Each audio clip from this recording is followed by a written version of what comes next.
At 35 years old, being mocked as the single spinster at the Thanksgiving dinner table is practically a tradition in my family. But when my older sister Dominique smirked and tossed the business card of a thrice-divorced man across the table, telling me to just lower my standards, I decided it was time to end the charade. I smiled calmly, looked her dead in the eye and said, "I have been married for 2 years." The dining room went completely silent. But that was not the worst part. What made my mother nearly faint, and my white brother-in-law drop his expensive wine glass, was when I pulled out the shipping receipts, proving Dominique had deliberately hidden every single wedding invitation from the family. Before I continue this story, let me know where you are watching from in the comments below. Hit like and subscribe if you have ever had to stand up to family members who constantly underestimated your worth. 15 minutes before that moment, everything was playing out exactly according to the usual Washington family script. Thanksgiving was being hosted at my parents' sprawling suburban home. The smell of roasted turkey and sweet potato pie filled the air, completely overpowered by the designer perfume Dominique always sprayed too much of.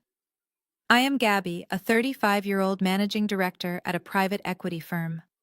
Out in the real world, I am a fiercely independent Black woman making decisions that dictate the future of massive companies. But the second I step through my parents' front door, I am instantly demoted to the family disappointment who works a boring desk job. Growing up in our affluent neighborhood meant projecting an image of absolute perfection to the outside world. My father Thomas, the head pastor of a massive congregation, demanded that we maintain a flawless public image. To him, Dominique was the ultimate prize. She was the golden child, the former college pageant queen who knew exactly how to perform for the crowd. The dining table was set perfectly with the silver flatware my mother only brought out to impress guests. Dominique sat across from me, glowing in a custom silk dress with her hair styled flawlessly. Sitting next to her was her husband Spencer. Spencer was a white tech startup founder whose company had not turned a single dime of profit in 3 years, but he always carried himself like he was the next billionaire of Silicon Valley. Spencer took a loud sip of his red wine, leaned back in his chair and looked down his nose at my simple tailored outfit. "You know, Gabby, I hear the financial markets are really struggling right now," he said with a condescending chuckle. "It must be so stressful counting pennies for other people all day. It is a shame you do not have the mindset of a real entrepreneur. Take me for example. This coming Monday I am closing a $50 million investment deal with Vanguard Apex. That is what real wealth creation looks like instead of just pushing paper around an office." I kept my eyes on my plate and carefully cut a piece of turkey. This was nothing new. Spencer always used my career to inflate his own fragile ego, and the rest of the table eagerly ate it up. My father nodded in deep agreement. "Spencer is absolutely right," my father announced to the table. "We are so proud of the ambition you bring to this family. You young men in our community could learn a lot from his drive." Then my father turned his judgmental stare toward me. "Gabby, you need to pay attention to your brother-in-law. You spend too much time chasing a corporate ladder that will never love you back. A Black woman needs to focus on building a home, not intimidating every man she meets with a bossy attitude." My mother Helen immediately jumped in to finish the attack. She set her fork down with a sharp clatter and gave me that fake, sympathetic look she had perfected over decades. "I tell you this all the time, Gabby. Men do not want a woman who is stiff and constantly trying to outsmart them. Look at your sister Dominique. She knows how to treat a man and keep him happy. Now she has a beautiful marriage and a lifestyle everyone envies. Meanwhile, you are 35 and sitting at Thanksgiving dinner all by yourself again. You cannot be so picky forever. Sometimes you just have to swallow your pride and settle down before it is too late." Dominique smiled triumphantly. She lived for these exact moments where she was elevated as the golden child while I was pushed firmly into the dirt. She reached into her limited edition handbag, pulled out a small piece of cardstock, and slid it across the white tablecloth toward me. "I ran into an old college associate last week," Dominique said, her voice dripping with fake sweetness. "He just finalized his third divorce and he was asking about you, Gabby. I know he is much older and has a ton of debt, but at your age you really do not have the luxury of options anymore. Take his number and give him a call. Just lower your expectations a little bit and be grateful someone is willing to take you." The air in the room grew completely stagnant. The clinking of silverware stopped entirely. Everyone stared at me, waiting for me to either shrink into my seat or quietly excuse myself to cry in the bathroom just like I used to do when I was younger. But the days of me absorbing their cruelty were over. Their arrogance and constant need to humiliate me had finally reached its expiration date. I slowly wiped my mouth with my linen napkin, folded it neatly, and placed it next to my plate. The absolute calm in my demeanor seemed to confuse Dominique. Her smug smile faltered for a fraction of a second when she realized I was not breaking down. I picked up my water glass, took a slow sip, and looked at the foolishly confident faces staring back at me. "You are right, Dominique," I said, my voice steady and crystal clear, echoing through the quiet dining room. "I am not picky at all, and I certainly do not need to lower my standards to beg for scraps." I paused, letting the silence stretch just long enough to make them uncomfortable. That is exactly why I have already been married for 2 years. For a fraction of a second, the room remained completely frozen. Then Dominique threw her head back and let out a sharp, theatrical laugh that pierced the quiet dining room. It was that high-pitched grating sound she always used when she wanted to make sure everyone knew she was mocking someone. Spencer immediately joined in, chuckling into his wine glass, while my mother Helen covered her mouth and shook her head as if she was watching a tragic comedy. My father Thomas let out a heavy sigh of sheer disappointment, rubbing his temples like my very existence was a headache he could not cure. "Oh, Gabby, you really had us going for a second there," Dominique gasped, wiping a fake tear from the corner of her perfectly contoured eye. "Married? You? That is the most pathetic thing I have ever heard in my entire life. Who on earth would marry you? Did you finally crack under the pressure of being the family spinster and pay a homeless man to put a ring on your finger? Or is this just some desperate delusion you invented to survive the holidays?" I did not interrupt her. I sat perfectly still, letting her dig her own grave with every vicious word. Dominique shifted in her chair, purposefully adjusting the neckline of her custom silk dress so that the fabric cascaded perfectly over her shoulders. She then raised her left hand, resting it elegantly against her collarbone. She made sure the dining room chandelier caught the facets of her 2-carat princess-cut diamond ring, the one Spencer had bought her when his tech startup secured its very first round of seed funding. She stroked the diamond with her right thumb, looking at me with eyes full of venomous pity. "Marriage is for women who know how to be chosen, Gabby." Dominique continued, her voice dripping with absolute arrogance. "It is for women who understand their worth and know how to compliment a man. Look at you. You showed up to Thanksgiving dinner looking like you are about to conduct a hostile takeover in a basic charcoal suit. You cannot even afford to dress like a woman who is loved. You hide behind your little desk job and your boring blazers because you are terrified of the fact that no man will ever look at you the way Spencer looks at me. You cannot just invent a husband to make yourself feel less empty." My mother nodded in agreement, her face pinched with disapproval. "Gabby, please stop this nonsense right now," Helen scolded sharply. "It is embarrassing. We are your family. There is no need to lie to us just because your sister has a beautiful life and you do not. You are only making yourself look more desperate." Spencer leaned back, crossing his arms over his chest with a smug grin. "Come on, Gabby," he sneered. "If you are going to lie, at least make it believable. If you were actually married, where is the ring? Did your imaginary husband forget to buy you one because he spent all his money on imaginary rent?" They looked at me like a pack of wolves cornering a wounded animal, absolutely certain they had won. They expected me to burst into tears. They expected me to grab my coat, apologize for ruining the holiday, and run out the front door in shame. Instead, I let out a soft, genuine laugh. I reached my hands up to the collar of my minimalist silk blouse.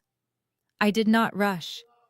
I let the silence stretch as my fingers found the top button. I slowly unfastened it. Then I unfastened the second. Dominique frowned, her smug smile faltering as she watched my hands. "What are you doing?" she snapped, clearly irritated that I was not reacting the way she wanted. I reached inside the collar of my shirt and hooked my index finger around a thick, heavy chain. I pulled it upward, pulling the cold metal away from my skin. It was not a cheap silver chain. It was solid platinum. And dangling at the center of that chain, resting right over my heart, was a ring. I pulled the chain completely out from under my shirt and let the ring drop against the dark charcoal fabric of my suit. The moment the dining room lights hit the stone, the entire atmosphere in the room shifted so violently you could practically hear the air being sucked out of their lungs. It was a 5-carat flawless, fancy, vivid blue diamond set in a halo of brilliant cut white diamonds. It was not the kind of jewelry you buy at a mall. It was the kind of piece you only see locked behind reinforced glass at exclusive auction houses. The blue was so deep and mesmerizing it looked like a piece of the ocean had been crystallized. The sheer brilliance of the stone was blinding, casting tiny blue and white prisms of light dancing across the walls of the dining room. The laughter died instantly. It was as if someone had hit a mute button on the entire house. My mother Helen dropped her fork entirely. It hit her porcelain plate with a loud clatter, sending a piece of sweet potato flying onto the tablecloth, but she did not even notice. Her mouth was hanging open, her eyes glued to my chest. My father leaned forward, gripping the edge of the dining table so hard his knuckles turned white. But it was Dominique whose reaction was the most satisfying. All the color drained from her perfectly made-up face. She stared at the blue diamond and then instinctively looked down at her own hand. Next to my ring, her 2-carat princess-cut diamond looked like a cloudy piece of broken glass. Her jaw clenched so tightly I could see a muscle twitching in her cheek. The envy in her eyes was so raw and untamed, it was almost physically painful to witness. For a long, tense moment, nobody dared to breathe. The absolute reality of the wealth hanging around my neck was too massive for their narrow minds to comprehend. Spencer was the first to snap out of the trance. His fragile ego simply could not process the idea that the black woman he constantly belittled was wearing a piece of jewelry worth more than his entire failing startup. He shook his head frantically, a nervous, frantic energy taking over his body. "That is fake," Spencer blurted out, pointing a shaking finger across the table. "That is absolutely fake. There is no way that is real. Where did you buy that costume jewelry, Gabby?" "Amazon." "Did you really spend your entire paycheck on a piece of cubic zirconia just to try and impress us? You cannot fool me. I know what real wealth looks like, and you do not have it." I did not raise my voice. I did not get angry. I simply stood up from my chair, the heavy platinum chain swaying gently against my chest. The blue diamond caught the light one more time, flashing a brilliant warning signal right into Spencer's panicked eyes. I picked up my smartphone from the table and walked calmly toward the living room area, which was directly adjacent to the dining room. Mounted on the wall was my father's massive 85-inch smart television. I swiped the screen of my phone, bringing up the wireless casting menu. "You want to talk about what is real and what is fake, Spencer?" I asked, my voice perfectly calm and dangerously soft. I tapped the screen. The massive television chimed and instantly flickered to life, connecting to my device. I turned around and looked directly at Dominique, whose face was now a mask of pure terror. "Let me show you what a fake looks like at Lake Como, Italy." The 85-inch screen flickered, and then filled with the breathtaking aerial view of Villa del Balbianello, resting right on the edge of Lake Como. The crystal-clear Italian water sparkled under the golden sun, and the soft sound of a live string quartet swelled from the television speakers. The high-definition camera panned down to show ancient stone terraces completely covered in thousands of imported white orchids. Guests mingled on the manicured lawns, holding crystal champagne flutes. But these were not just any guests. These were tech titans, hedge fund managers, and international dignitaries. Spencer leaned forward so fast he nearly knocked over his wine glass. His eyes were wide and manic as he stared at the screen. He muttered the names of 3 different venture capitalists under his breath, men he had been desperately emailing for months without ever getting a reply. Yet there they were on the screen, laughing and celebrating at my wedding. The sheer scale of the wealth being displayed was undeniable, and it was suffocating them. Then the camera shifted to the ceremony itself. I appeared on the screen, walking down a long historic stone aisle. I was not wearing the simple charcoal blazers they loved to mock. I was wearing a custom couture gown that took skilled artisans 6 months to embroider by hand. A cathedral-length veil trailed behind me, catching the light breeze coming off the lake. But the most important part of the video was the man waiting for me at the end of the aisle. My husband Julian looked immaculate in a perfectly tailored tuxedo. He stood tall and broad-shouldered, radiating a quiet but terrifying kind of power that made Spencer look like a frightened little boy in comparison. When Julian looked at me on that screen, his eyes were filled with a level of deep, unwavering adoration that Dominique had never experienced a single day in her entire life.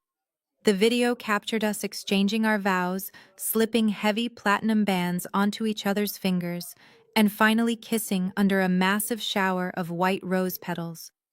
The screen faded to black, and the television returned to its silent standby mode. The silence that followed in the dining room was so heavy it felt like the walls were caving in. I expected them to be shocked. I even expected the raw, bitter jealousy that was practically radiating from Dominique's skin. But in the Washington family, whenever they are faced with a truth they cannot control or a situation where they are not the center of attention, their immediate default emotion is rage. My father Thomas stood up so fast his heavy wooden chair scraped violently against the hardwood floor. His face was flushed dark red with absolute fury. He pointed a trembling finger directly at me. "How dare you, Gabby," he bellowed, using the exact same booming pastor voice he used to command his congregation. "How dare you orchestrate this level of malicious deception against your own flesh and blood? You went to Italy and got married in secret just to spite us. You deprived me of my God-given right to walk my own daughter down the aisle. Do you have any idea how humiliating this is for me? What am I supposed to tell the church elders when they find out my daughter eloped like a thief in the night?" My mother Helen immediately slammed her hands flat on the dining table, her eyes blazing with violent indignation. "You are entirely selfish, Gabby," she screamed, her voice cracking with anger. "You have always been a selfish, ungrateful girl. We gave you everything, we put a roof over your head, and you repay us by sneaking off to flaunt your secret wealth while your own family sits here completely in the dark. You deliberately excluded us to make some sick, twisted point. You spit on this family. You spit on your sister. You should be deeply ashamed of yourself for treating us like garbage." Dominique, always the opportunist, quickly seized the moment to play the ultimate victim. She pressed a manicured hand to her chest and let out a dramatic, shaking sob. "I cannot believe you would do this to us, Gabby," she cried softly, leaning her head against Spencer's shoulder. "We have always tried to include you in everything. We invited you here today to share our food and our holiday, and this is how you choose to humiliate us. You wanted to hurt me because you have always been jealous of me." Spencer wrapped his arm around Dominique, glaring at me with pure disgust. "You are a monster, Gabby," he sneered. "You sit there acting like you are better than us, just because you married some rich guy, but you are rotten inside. Family is everything, and you completely abandoned yours." I sat there and let them scream. I let them exhaust their pathetic outrage and hurl their insults until their throats were dry. I did not shed a single tear, and I did not flinch. When they finally ran out of breath, and the room fell into a heavy, tense silence, I calmly picked up my designer leather tote bag from the floor beside my chair. I unzipped the main compartment and reached inside. I pulled out a thick, sealed manila envelope. I did not raise my voice, but my tone was cold enough to freeze the blood in their veins. "I did not keep my wedding a secret," I said, staring directly into my mother's furious eyes. "In fact, I wanted nothing more than to have my family there to celebrate the most important day of my life. I wanted my father to walk me down the aisle. I wanted my mother to help me with my dress." My father frowned, his anger suddenly faltering into genuine confusion. "What are you talking about?" he demanded, crossing his arms. We never received a single word from you. No phone call, no email, and certainly no invitation. I know you did not, I replied smoothly, my fingers undoing the metal clasp of the envelope. Because 9 months before the wedding, I hired a premium international logistics company. I sent a large custom velvet box to this exact home address. Inside that box were 4 heavy gold-plated invitations. I pulled a stack of documents from the envelope. I also included 4 round-trip first-class tickets on Emirates Airlines to Milan and the confirmation papers for 2 luxury suites at a 5-star resort fully paid for by my husband. My parents looked at each other, a flicker of uncertainty replacing their righteous anger. "We never got any package like that," Helen insisted, shaking her head. "You are lying to cover your tracks, Gabby. If a package like that came to this house, we would have seen it." "I know exactly how premium couriers operate," I said, pulling the top sheet of paper from the stack. "They track every single package by GPS coordinates, and they do not just leave high-value items on the porch. They require a direct physical signature and a scanned ID upon delivery." I slid the piece of paper across the smooth surface of the dining table. It glided perfectly, stopping right next to the turkey platter in front of my parents. It was a printed official delivery manifest stamped with the logistics company logo.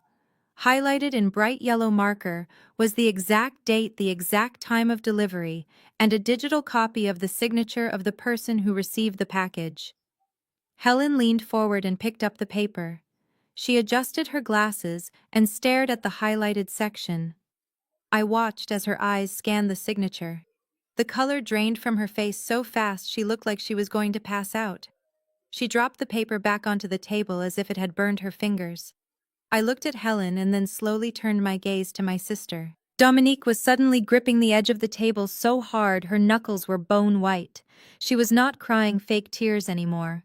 She was staring at me with the wide, panicked eyes of an animal caught in a trap. "Do not ever call me ungrateful, mother," I said, my voice dropping to a dangerous whisper that echoed through the room. "Before you yell at me for excluding this family, why do you not ask your precious golden child what she did with the gold-plated invitations and the first-class plane tickets that she personally signed for 2 years ago?" Dominique stared at the delivery manifest lying on the table as if the paper itself had suddenly caught fire. Her mouth opened and closed several times, but no sound came out. The absolute certainty of the digital signature highlighted in bright yellow ink left her with zero room to maneuver. She looked at my father, who was now staring at her with wide, questioning eyes, and then she looked at Spencer, who appeared completely bewildered. Realizing that she was backed into a corner, Dominique did the only thing she knew how to do when she was caught in a lie. She pivoted instantly into the role of the helpless victim. Her lower lip began to tremble perfectly on cue. Her eyes darted around the room before welling up with large, pathetic tears that spilled over her meticulously applied makeup. She let out a sharp, gasping sob and pressed both of her hands to her face. "I made a mistake," she cried, her voice shaking with manufactured devastation. Yes, a package arrived that day. But it was a heavy, unmarked box, and it looked exactly like one of those aggressive luxury promotional packages, or junk mail. You know how those credit card companies and resorts are always sending out bulky marketing materials. I threw it in the recycling bin without even opening it. How was I supposed to know it was from you, Gabby? You never even called to warn us you were sending something so important. It was a brilliant performance. If I did not know her so well, I might have actually believed the genuine distress in her voice. My mother, Helen, immediately leaped into action. She pushed her chair back, rushed around the table, and wrapped her arms protectively around Dominique's shoulders. Helen glared at me as if I was the one who had just committed a terrible crime. "Do you see what you are doing, Gabby?" Helen scolded, her voice sharp and full of venom. "You are making your sister cry on Thanksgiving. She made a simple mistake. People throw away junk mail all the time. It is a completely normal human error. Why do you always have to be so vindictive and cruel?" I simply stared at Helen, watching her stroke Dominique's hair, while my sister continued to sob into her hands. "Sisters forget things sometimes, Gabby." My mother continued raising her voice to ensure everyone in the room knew whose side she was on. Why must you always hold such bitter grudges over every little thing? You should have just picked up the phone and told us you were getting married, instead of setting this elaborate trap to embarrass your sister in front of her husband. You are overreacting and ruining this family holiday over a simple misunderstanding. I let out a dry, humorless laugh that echoed off the high ceilings of the dining room. A simple mistake. A normal human error. The sheer audacity of their delusions was almost fascinating to witness. Just like all the other simple mistakes she has made throughout her entire life, whenever it concerned my success or my happiness, I said, my voice dropping to a dangerously calm octave that made my father shift uncomfortably in his seat. Helen opened her mouth to argue, but I cut her off immediately, not allowing her to control the narrative for another second. Like how she accidentally forgot to mail my college scholarship application when I was 18, I stated clearly, leaning forward slightly. I had filled out all the paperwork for a full ride to a prestigious university. I trusted her to drop it off at the post office because she was driving right past it. But somehow that envelope accidentally ended up at the bottom of her closet for 6 months. I had to take out $80,000 in student loans because my sister made a simple mistake. Dominique sniffled loudly, refusing to look me in the eye. That was years ago, she mumbled into her hands. Or how she accidentally spilled industrial bleach on my only tailored suit the night before my final interview at my first investment bank. I continued, refusing to let her off the hook. She knew I had saved up for 3 months to buy that suit, but she just happened to be doing laundry at midnight and tripped. Another innocent mistake, right? I stood up slowly, resting my hands flat on the dining table. The diamond ring around my neck swayed forward, catching the light, but my eyes were locked dead onto Dominique's. But the absolute best mistake she ever made, I said, feeling the familiar burn of old grief harden into pure solid ice, was when Grandma Dorothy was in the hospital. The temperature in the room seemed to drop 10 degrees. My father's face went completely pale. Even Helen stopped stroking Dominique's hair. The doctors said she only had a few hours left. I said every word crisp and lethal. The hospital called the house. Dominique answered the phone. And somehow she accidentally forgot to call me and tell me my grandmother was dying. I was sitting in my apartment less than 20 minutes away, completely unaware. I missed saying goodbye to the only person in this family who actually loved me without conditions, because my sister simply forgot to pass on the message. Dominique let out a loud wail, burying her face into my mother's chest. "Mom, tell her to stop," Dominique pleaded. "There are no accidents with Dominique," I stated, looking around the table at the silent, cowardly faces of my family. "Everything she does is highly calculated." She saw the return address from Milan on that box. She felt the weight of it. She knew exactly what it was. She threw those invitations away because she could not stand the thought of me having a single day in my life where I was more important than her. She stole my wedding day from my family because her fragile ego could not handle my happiness. That was the breaking point for Spencer. His wife was being exposed, his superiority was being challenged, and his ego was severely bruised by the undeniable display of wealth I had just shown them. Spencer slammed his open palm flat against the dining table. The impact rattled the fine china and made the half-empty wine glasses shake violently. "That is enough," Spencer shouted, his face turning a dark, angry shade of red. He stood up from his chair, pushing it back so hard it nearly tipped over. He towered over the table, pointing a shaking finger directly at my face. "You listen to me, Gabby," he sneered, his voice dripping with absolute contempt. "You come in here waving around a fancy ring and a flashy video thinking you are suddenly better than us. So what if you manage to trick some rich guy into marrying you?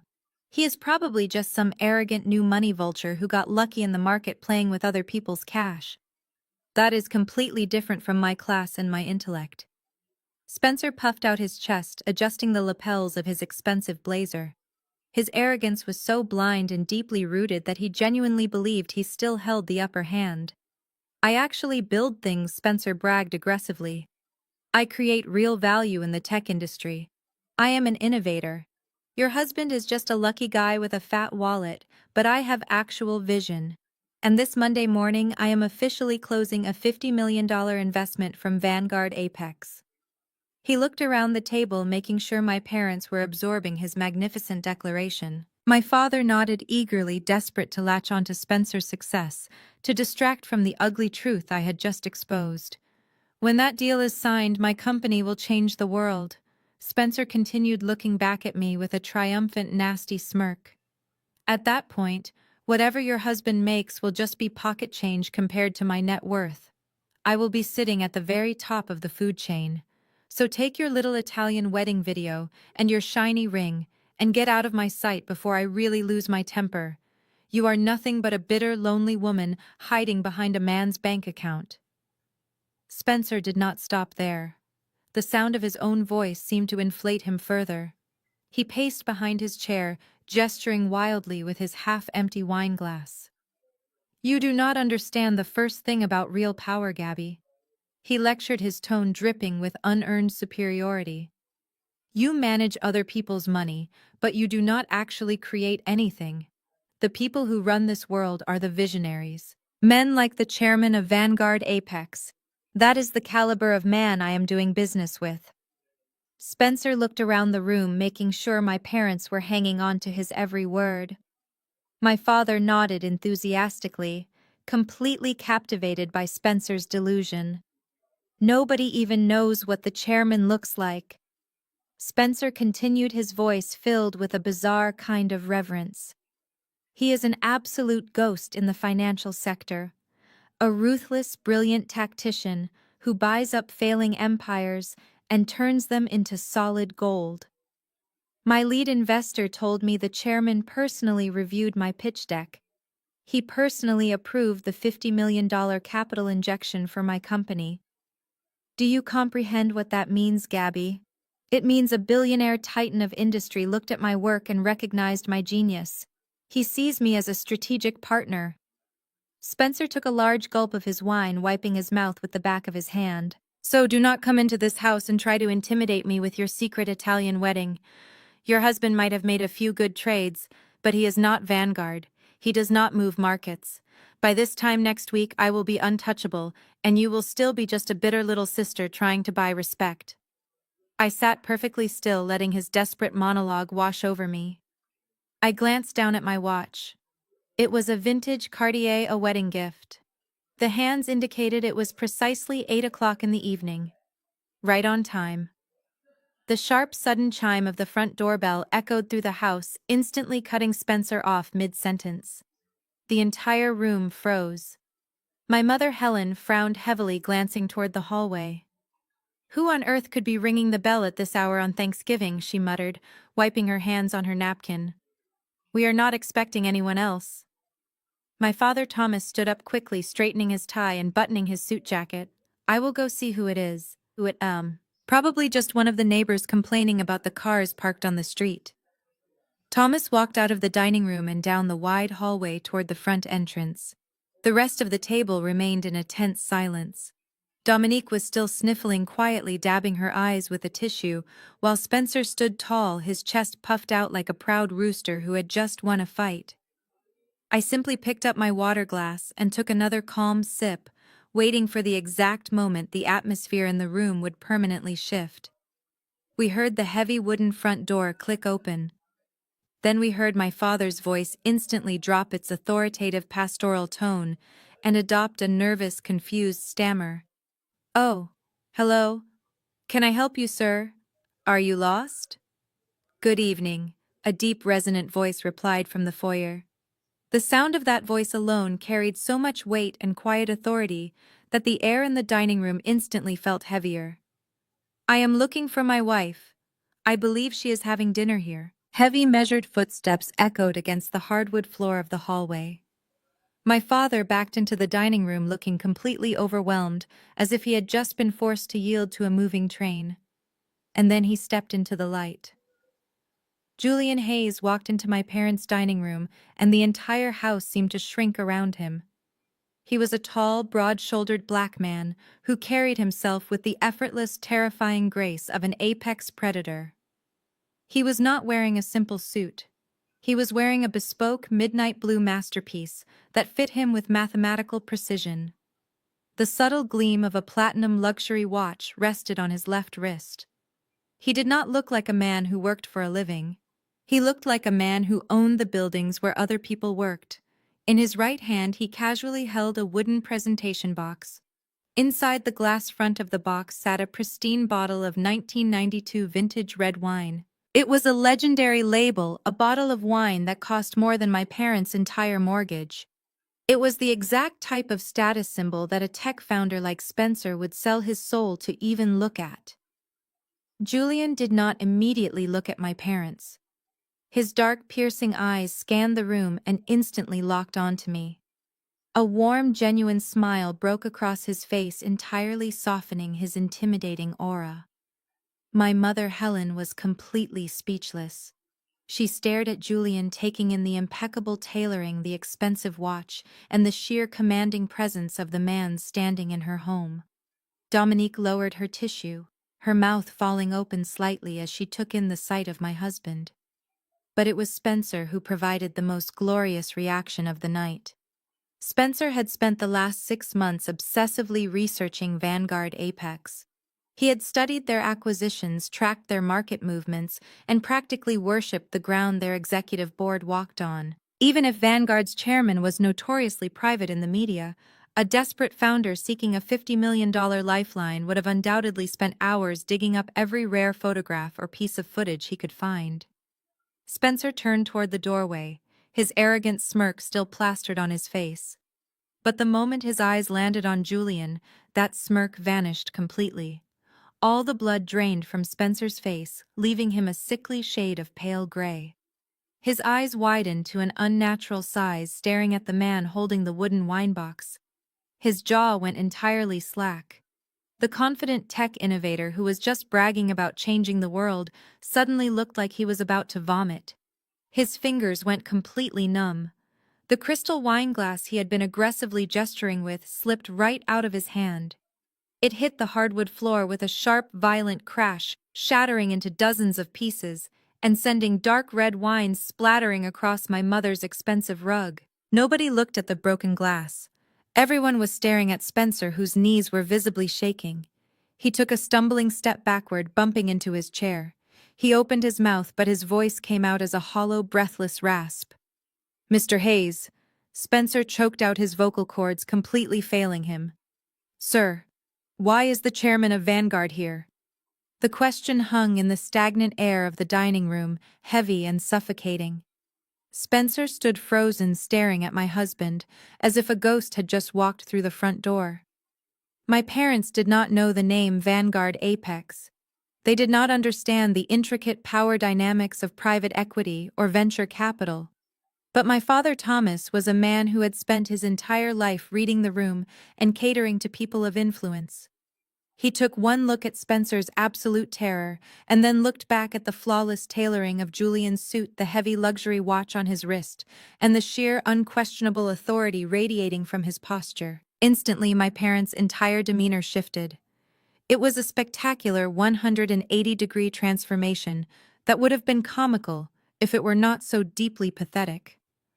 Helen completely ignored the shattered crystal and the dark red wine currently soaking into her prized Persian rug. She practically shoved her chair backward, plastering on the brightest, most welcoming smile she could manage.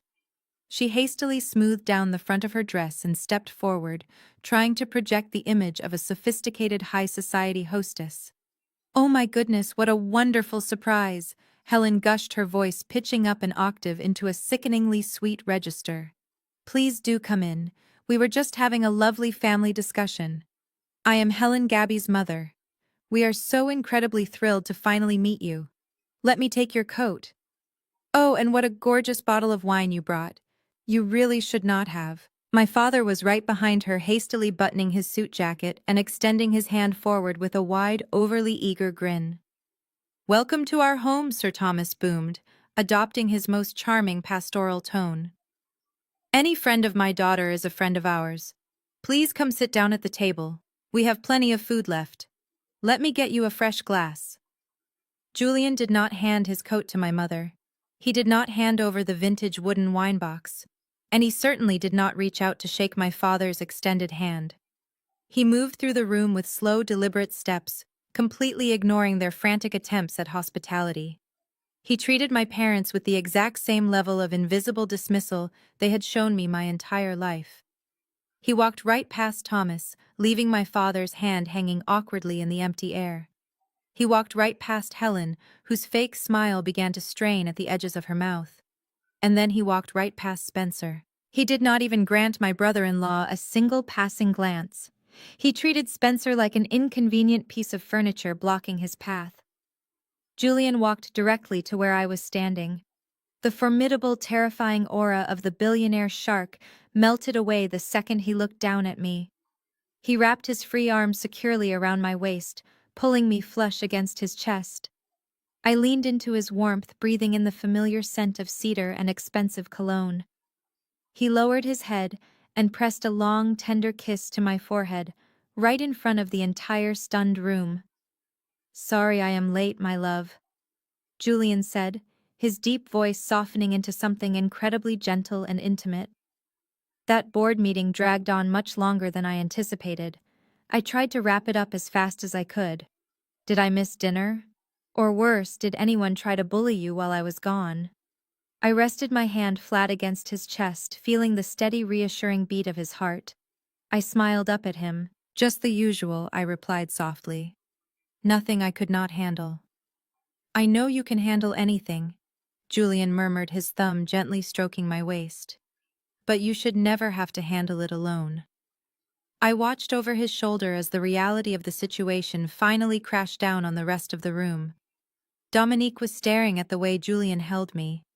Her eyes were wide and filled with a desperate, hollow hunger. She was looking at a man who commanded the room effortlessly, a man who looked at his wife like she was the only breathing creature on the planet. It was a level of devotion and raw masculine power that her weak, arrogant husband could never provide. But watching Spencer was the true masterpiece of the evening.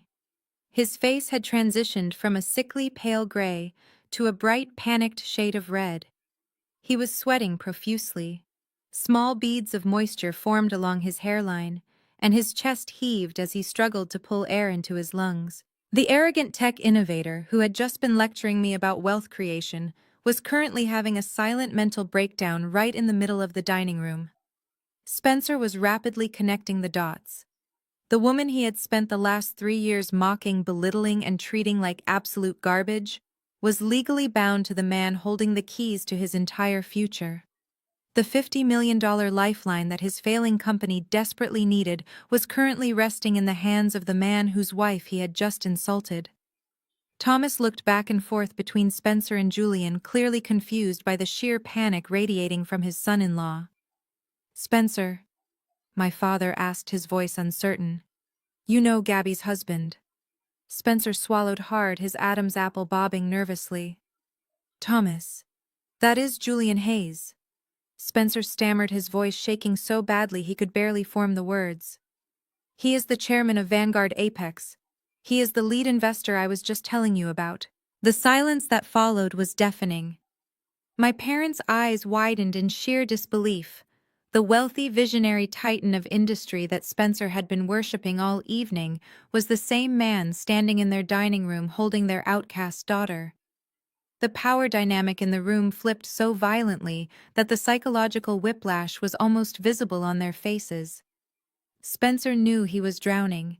He knew his entire company, his lifestyle, and his arrogant facade were seconds away from being burned to the ground. Desperation took over. He wiped his sweaty palms rapidly against his expensive trousers and took a hesitant step forward toward Julian. He plastered on the fakest, most agonizingly desperate salesman smile I had ever seen. "Mr. Hayes," Spencer began, his voice pitching high with nervous energy. "Sir, what an absolute honor. I had absolutely no idea you were married to Gabby. This is incredible. What a small world we live in. We were just talking about you, actually." "I am Spencer." The founder of Julian slowly turned his head away from me. The warmth and gentleness in his eyes vanished instantly. When he looked at Spencer, his gaze was so freezing and ruthless it could have cut glass. He did not raise his voice, but the sheer dominance in his tone forced Spencer to snap his mouth shut immediately. "I know exactly who you are," Julian interrupted, his voice cutting through the dining room like a perfectly sharpened blade. "You are the white man who just told my wife she only knows how to count pennies." Spencer's mouth snapped shut so fast his teeth actually clicked together. The heavy, suffocating silence returned to the dining room, pressing down on my family like a physical weight.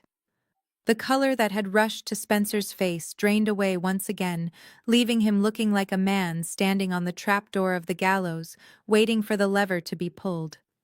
He swallowed hard, his eyes darting frantically toward my parents for some kind of lifeline. But there was no loyalty in the Washington household.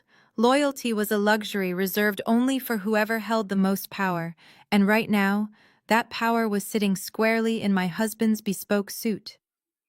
My father Thomas immediately cleared his throat, adjusting his collar as if the room had suddenly grown 10 degrees hotter. He shot Spencer a withering glare, completely abandoning the man he had been praising just moments ago. "Now, Julian, let us not jump to conclusions." Thomas laughed nervously, his pastoral voice sounding thin and reedy. "Spencer just has a very dry, abrasive sense of humor. He certainly did not mean any disrespect to Gabby. We all know how much she contributes to her firm." Helen was quick to follow her husband's lead. She practically shoved her plate aside, leaning across the table with a sickeningly sweet smile plastered on her face. "Oh, absolutely," she chimed in, her voice dripping with forced warmth. "We were just having a lively debate. You know how families are, Julian. We push each other's buttons. Please sit down. Let me get you a fresh plate. We have so much to catch up on. It is a tragedy we missed your beautiful wedding, but we are just so thrilled to finally have you here." Dominique, watching her parents instantly bow down to my husband, realized she was rapidly losing ground. The golden child could not stand being on the losing side of any equation. She immediately shifted her tactics, trying to reinvent history right in front of my eyes. She reached across the white tablecloth, attempting to place her manicured hand over mine. I smoothly pulled my hand back, letting her fingers grasp empty air. Dominique did not miss a beat. She looked up at Julian, batting her eyelashes, playing the role of the devoted older sister. "Gabby and I have always been fiercely competitive, Julian," she purred softly. "It is just how we push each other to be better. I am so incredibly proud of the woman she has become. I was just telling her earlier how much I admire her independence." I stared at her, feeling a wave of absolute nausea wash over me. Less than 20 minutes ago, she had handed me the business card of a thrice-divorced man and told me to lower my standards. Now she was trying to ride my coattails into a billionaire's good graces. It was the most pathetic display of sycophancy I had ever witnessed. Julian did not acknowledge their desperate backpedaling. He casually pulled out the chair next to mine and sat down, moving with an elegant, unhurried grace. He placed the priceless bottle of vintage red wine on the table, right next to the cheap grocery store bottle Spencer had brought. The visual contrast alone was a brutal insult. The atmosphere in the room was incredibly toxic. Everyone was walking on eggshells, terrified to make a wrong move, while Julian casually unfolded his linen napkin and placed it on his lap. He reached over and poured a glass of water, acting as if he had all the time in the world. That was when Spencer's sheer blind desperation completely overrode whatever tiny shred of common sense he had left. Spencer realized his $50 million lifeline was slipping away. He knew that Julian Hayes, the man who could save his bankrupt startup from complete annihilation, was sitting right across the turkey platter. In Spencer's arrogant tech bro mind, he honestly believed he could fix this. He genuinely thought that his business acumen was so brilliant and his startup idea was so revolutionary that Julian would easily overlook a few personal insults. He thought business was business. Spencer abruptly stood up from the table. "Excuse me for just one moment," he blurted out, his voice tight and frantic. He practically sprinted out of the dining room and down the hall toward the guest bedroom where they had left their coats. My parents exchanged panicked looks, completely unsure of what to do. Less than a minute later, Spencer came rushing back into the room. He was holding his silver MacBook, pressing it tightly against his chest like a life preserver. He marched right back to his seat, pushed aside his dinner plate, his crystal water glass, and the remaining side dishes.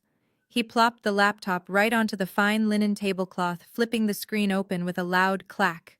My mother let out a quiet gasp of horror. "Spencer, what on earth are you doing?" she hissed under her breath. "We are having a Thanksgiving dinner." Spencer completely ignored her. His eyes were locked onto Julian with the manic intensity of a starving man staring at a piece of meat. Mr. Hayes Spencer started, his fingers flying across the trackpad to pull up his presentation deck. "I know we got off on the wrong foot tonight. Emotions are running high, and I deeply apologize for any misunderstanding. But since we are incredibly lucky to have you here in a private setting, I would love to take just 5 minutes to walk you through the core architecture of my platform." The audacity was staggering. He was actually trying to turn a ruined family holiday dinner into a desperate venture capital pitch. Spencer spun the laptop around so the screen was facing Julian. Bright, colorful graphs and meaningless buzzwords illuminated the dining space. "As you know, our user acquisition strategy is entirely disruptive." Spencer began speaking rapidly, his hands gesturing wildly. "We are leveraging next-generation machine learning to optimize business-to-business synergies. If Vanguard Apex signs the term sheet on Monday, your capital injection will allow us to scale aggressively, capturing 30% of the market share within the first 2 quarters." It was a masterclass in using big words to say absolutely nothing. I knew his financials. I knew his company was bleeding cash, paying for overpriced office spaces and lavish executive retreats while his actual software was barely functional. I looked at Julian. My husband did not stop him. Julian simply leaned back in his chair, picked up his fork, and calmly took a bite of the sweet potato pie. He chewed slowly, his expression completely unreadable. Encouraged by Julian's silence, Spencer took it as a sign of interest. He doubled down. He started clicking through slides, sweating profusely, rambling about projected revenue streams and viral marketing loops. He talked about how his visionary leadership, combined with Vanguard's massive financial backing, would create an unstoppable monopoly. He talked for 5 agonizing, uninterrupted minutes. My father nodded along, pretending to understand the tech jargon, hoping this miraculous pitch would save the evening. Dominique watched her husband with bated breath, her hands tightly clasped under her chin, silently praying that Spencer's supposed genius would secure their wealthy lifestyle. Finally, Spencer reached the last slide, a massive graphic that simply read, "The future of tech." He was breathing heavily, his tie slightly loosened, his face slick with sweat. So Spencer concluded, forcing a wide, confident smile that did not quite reach his terrified eyes. 50 million is really just the starting point. When we finalize the paperwork on Monday, we are going to change the industry forever. What do you say, sir?" The dining room fell completely silent once again. The only sound was the faint hum of the laptop fan, desperately trying to cool the overworked machine. Julian placed his fork down perfectly parallel to his knife. He reached for his water glass, took a slow, measured sip, and then finally looked directly into Spencer's desperate, bloodshot eyes. Julian did not yell. He did not sound angry. His voice was devastatingly calm. "I have read your prospectus," Julian said, his deep voice cutting through the tension. "I have seen your burn rate, your user retention metrics, and your bloated executive salary structure. It is a garbage business plan, built on inflated numbers and pure delusion. Your company is mathematically guaranteed to be bankrupt before the end of the fiscal year. I would not invest $50 into your startup, let alone 50 million. Spencer's forced smile collapsed instantly. The color drained from his face, leaving him looking completely hollow. "But that is not the worst part," Julian continued, leaning forward slightly, resting his forearms on the table. "The worst part, Spencer, is that you just spent 5 minutes sweating and begging for your financial life. But you are begging the wrong person." Spencer blinked rapidly, his mind frantically trying to process the words that had just left Julian's mouth. "Begging the wrong person," he echoed, his voice cracking in the middle of the sentence. He looked around the room in pure confusion, as if he expected another billionaire investor to suddenly step out of the hallway closet. I do not understand, Mr. Hayes. My lead investor specifically told me that the chairman of the board has the absolute final say on all capital allocations. You are the chairman. You are the one who signs the term sheets. Julian let out a low, rich chuckle. It was not a cruel laugh, but rather a sound of genuine amusement at the sheer scope of Spencer's ignorance. Spencer, the tech industry is so obsessed with loud, charismatic figureheads that you completely forget to look at the actual capitalization table, Julian said smoothly. He took a slow, deliberate step back from the edge of the dining table and placed a gentle, grounding hand on my shoulder. I am the chief executive officer. I handle the day-to-day operations of the firm. I sit in the boardrooms, I negotiate the hostile takeovers, and I deal with the financial press. Julian looked down at me, and the expression on his face was one of absolute reverence and deep, unwavering respect. It was the look of a man who fully acknowledged that he was standing next to his equal. But I do not own Vanguard Apex. Julian continued, his voice echoing with absolute finality. The person who holds 60% of the voting shares, the true chairman of the board, and the only person on this planet who holds absolute veto power over every single investment we make, is my wife. The words hung in the air, suspending time itself. If my 5-carat blue diamond ring had sucked the air out of the room, this revelation completely shattered the foundation of the house. The psychological shockwave hit my family so hard, I could almost see it register physically on their bodies. My father Thomas gripped the edge of the table, his mouth opening and closing like a fish out of water. My mother Helen raised a trembling hand to her chest, staring at me as if she had never seen me before in her entire life. For 35 years, they had carefully constructed a narrative where I was the weak link of the Washington family. I was the spinster, the disappointment, the girl who worked a boring desk job and brought no glory to their pristine public image. Now they were staring at the ultimate puppet master of the capitalist market.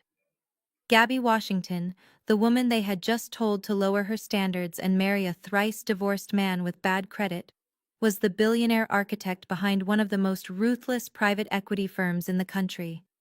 I was not just married to wealth, I was the wealth. Dominique's brain seemed to completely short-circuit. The golden child who had spent her entire life stepping on my neck to elevate herself was now staring up at a giant she could not possibly comprehend. Her perfectly manicured nails dug into the tablecloth, her eyes wide with a mixture of absolute terror and violently shattered pride. The realization that she had been bragging about her husband's pathetic $50 million pitch to the very woman who owned the bank was too much for her fragile ego to process. I did not let the silence linger. I shifted my posture, sitting up perfectly straight, and let the full weight of my authority settle over the room. I looked directly at my parents. You spent my entire life telling me that my career was a waste of time. I said, my voice steady, commanding, and entirely devoid of emotion. You called me a paper pusher. You mocked me for analyzing spreadsheets while Spencer supposedly changed the world with his visionary ideas. What you failed to realize, mother and father, is that the numbers I analyze dictate whether people like Spencer get to keep their companies or whether they get liquidated and sold for parts. Spencer was hyperventilating. His chest heaved up and down, his eyes darting wildly between my face and the glowing screen of his laptop. He was staring at the woman he had just openly insulted, mocked and humiliated, realizing that I held his entire existence in the palm of my hand. Gabby, Spencer stammered, his voice a pathetic, high-pitched whine. Gabby, please. I had no idea. You have to understand, I was just joking earlier. It was just family banter. You know how much I respect your intellect. We are family, Gabby. You know this platform is going to revolutionize the sector. You have to approve this funding. It is a guaranteed return on investment. I looked at him with absolute disgust. He was a coward, stripping away his fake superiority the second his survival was threatened. I did not raise my voice, but I did not offer him a shred of mercy either.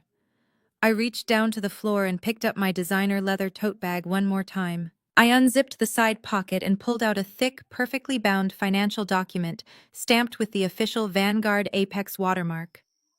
I tossed the folder onto the dining table. It landed right on top of Spencer's open laptop, the heavy thud echoing sharply in the silent room. The screen of his laptop flickered under the impact, partially obscuring his ridiculous presentation slide. "I told you I read your prospectus, Spencer," I said, leaning forward, resting my forearms on the table. "But unlike the amateur investors you have been hustling for the past 3 years, I do not just look at your colorful graphs. I ran a full forensic audit on your entire operation." Spencer flinched as if I had physically struck him. "Your startup has not generated a single dime of actual profit in over 2 years," I stated, listing the facts with lethal precision. "Your user acquisition numbers are entirely inflated by bot accounts. You are burning through cash at an unsustainable rate to pay for your luxury office space in downtown Seattle and your bloated executive salary. You are completely drowning in debt, and according to my analysts, you are exactly 3 weeks away from missing payroll." Spencer's face crumpled. The absolute truth of his failure laid bare in front of his wife, and his in-laws broke him completely. My father let out a quiet gasp of horror, realizing the golden son-in-law he had been praising was nothing more than a highly articulate fraud. But I was not finished. The main event had not even started yet. I turned my gaze away from Spencer and slowly locked eyes with my sister. Dominique was pressing herself back into her chair, trying to make herself as small as possible. The arrogant smirk she had worn at the beginning of dinner was completely gone, replaced by the panicked look of a woman who knew the walls were closing in. "Which brings me to a very interesting question, Dominique," I continued, my voice dropping into a deadly quiet register that made her visibly flinch. I pointed a perfectly manicured finger at the financial report resting on Spencer's laptop.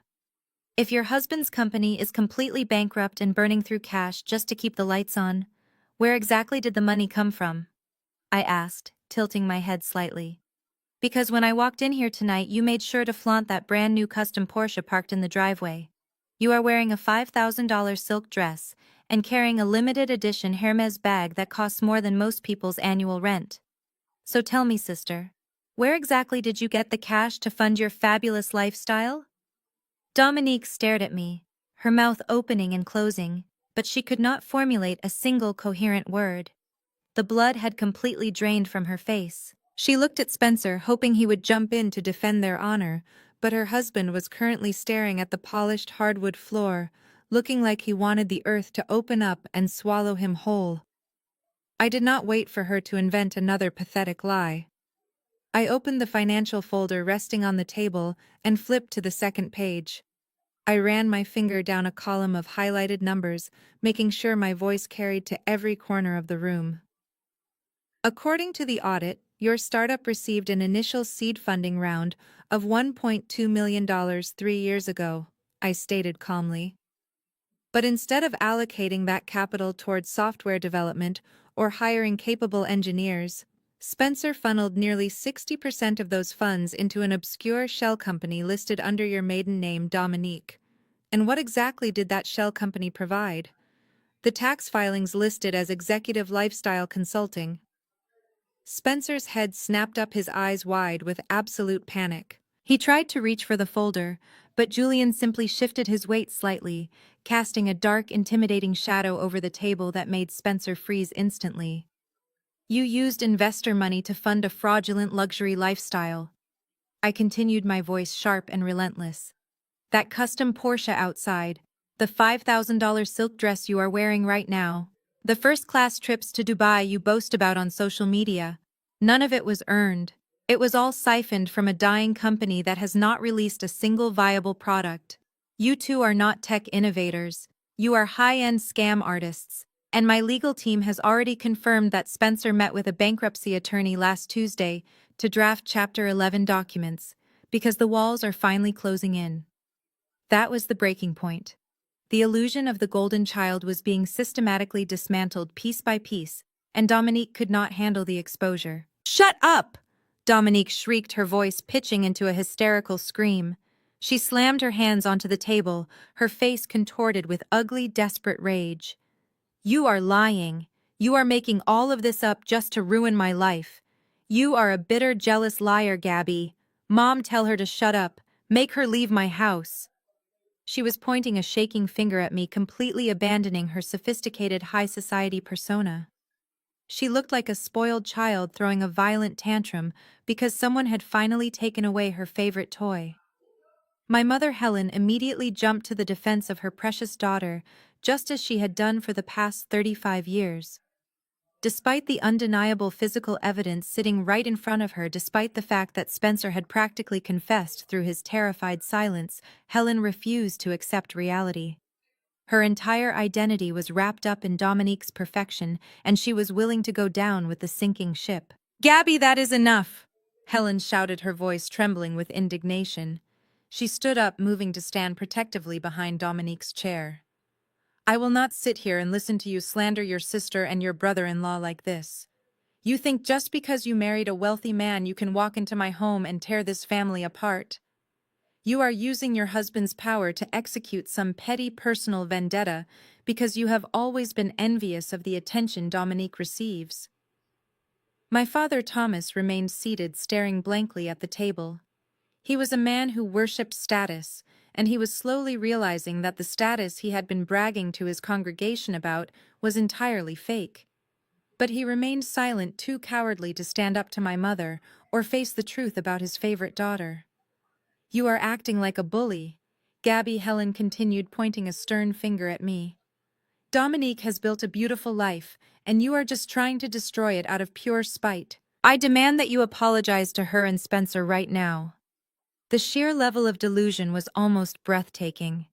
I looked at Helen, the woman who had watched her oldest daughter verbally abuse and exclude me for decades, yet somehow I was the villain for exposing the truth. I let out a short, icy laugh. It was a cold, hollow sound that instantly silenced my mother's righteous rant. The amusement vanished from my face, leaving behind nothing but pure, hardened resolve. "Are you still defending her mother?" I asked, my voice dangerously quiet. "Even now, when the proof of their fraud is sitting right in front of you on the table, you are still willing to blindly protect her?" Helen lifted her chin defiantly. "She is your sister, and she is a good person. I know her heart. You do not know anything." I snapped, the sudden sharpness in my tone making Helen flinch. "You think I am doing this out of spite? You think I care about her fake designer bags or her leased sports car? I do not care about her pathetic little life.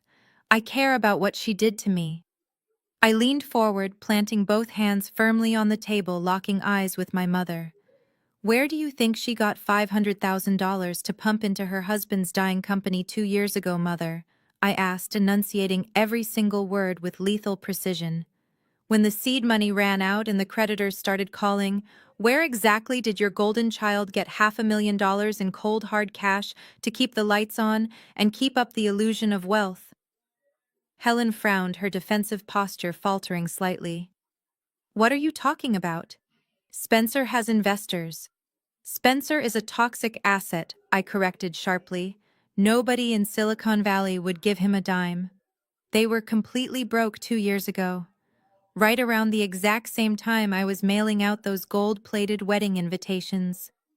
I turned my gaze slowly toward Dominique, whose face had gone from pale to a sickly shade of gray. She was shaking her head almost imperceptibly, silently begging me to stop. But there was no mercy left in me. "Did you not find it strange, Mother?" I continued, my voice ringing through the silent dining room. "Did you not find it incredibly convenient that Dominique was so absolutely desperate to keep you from going to Italy for my wedding?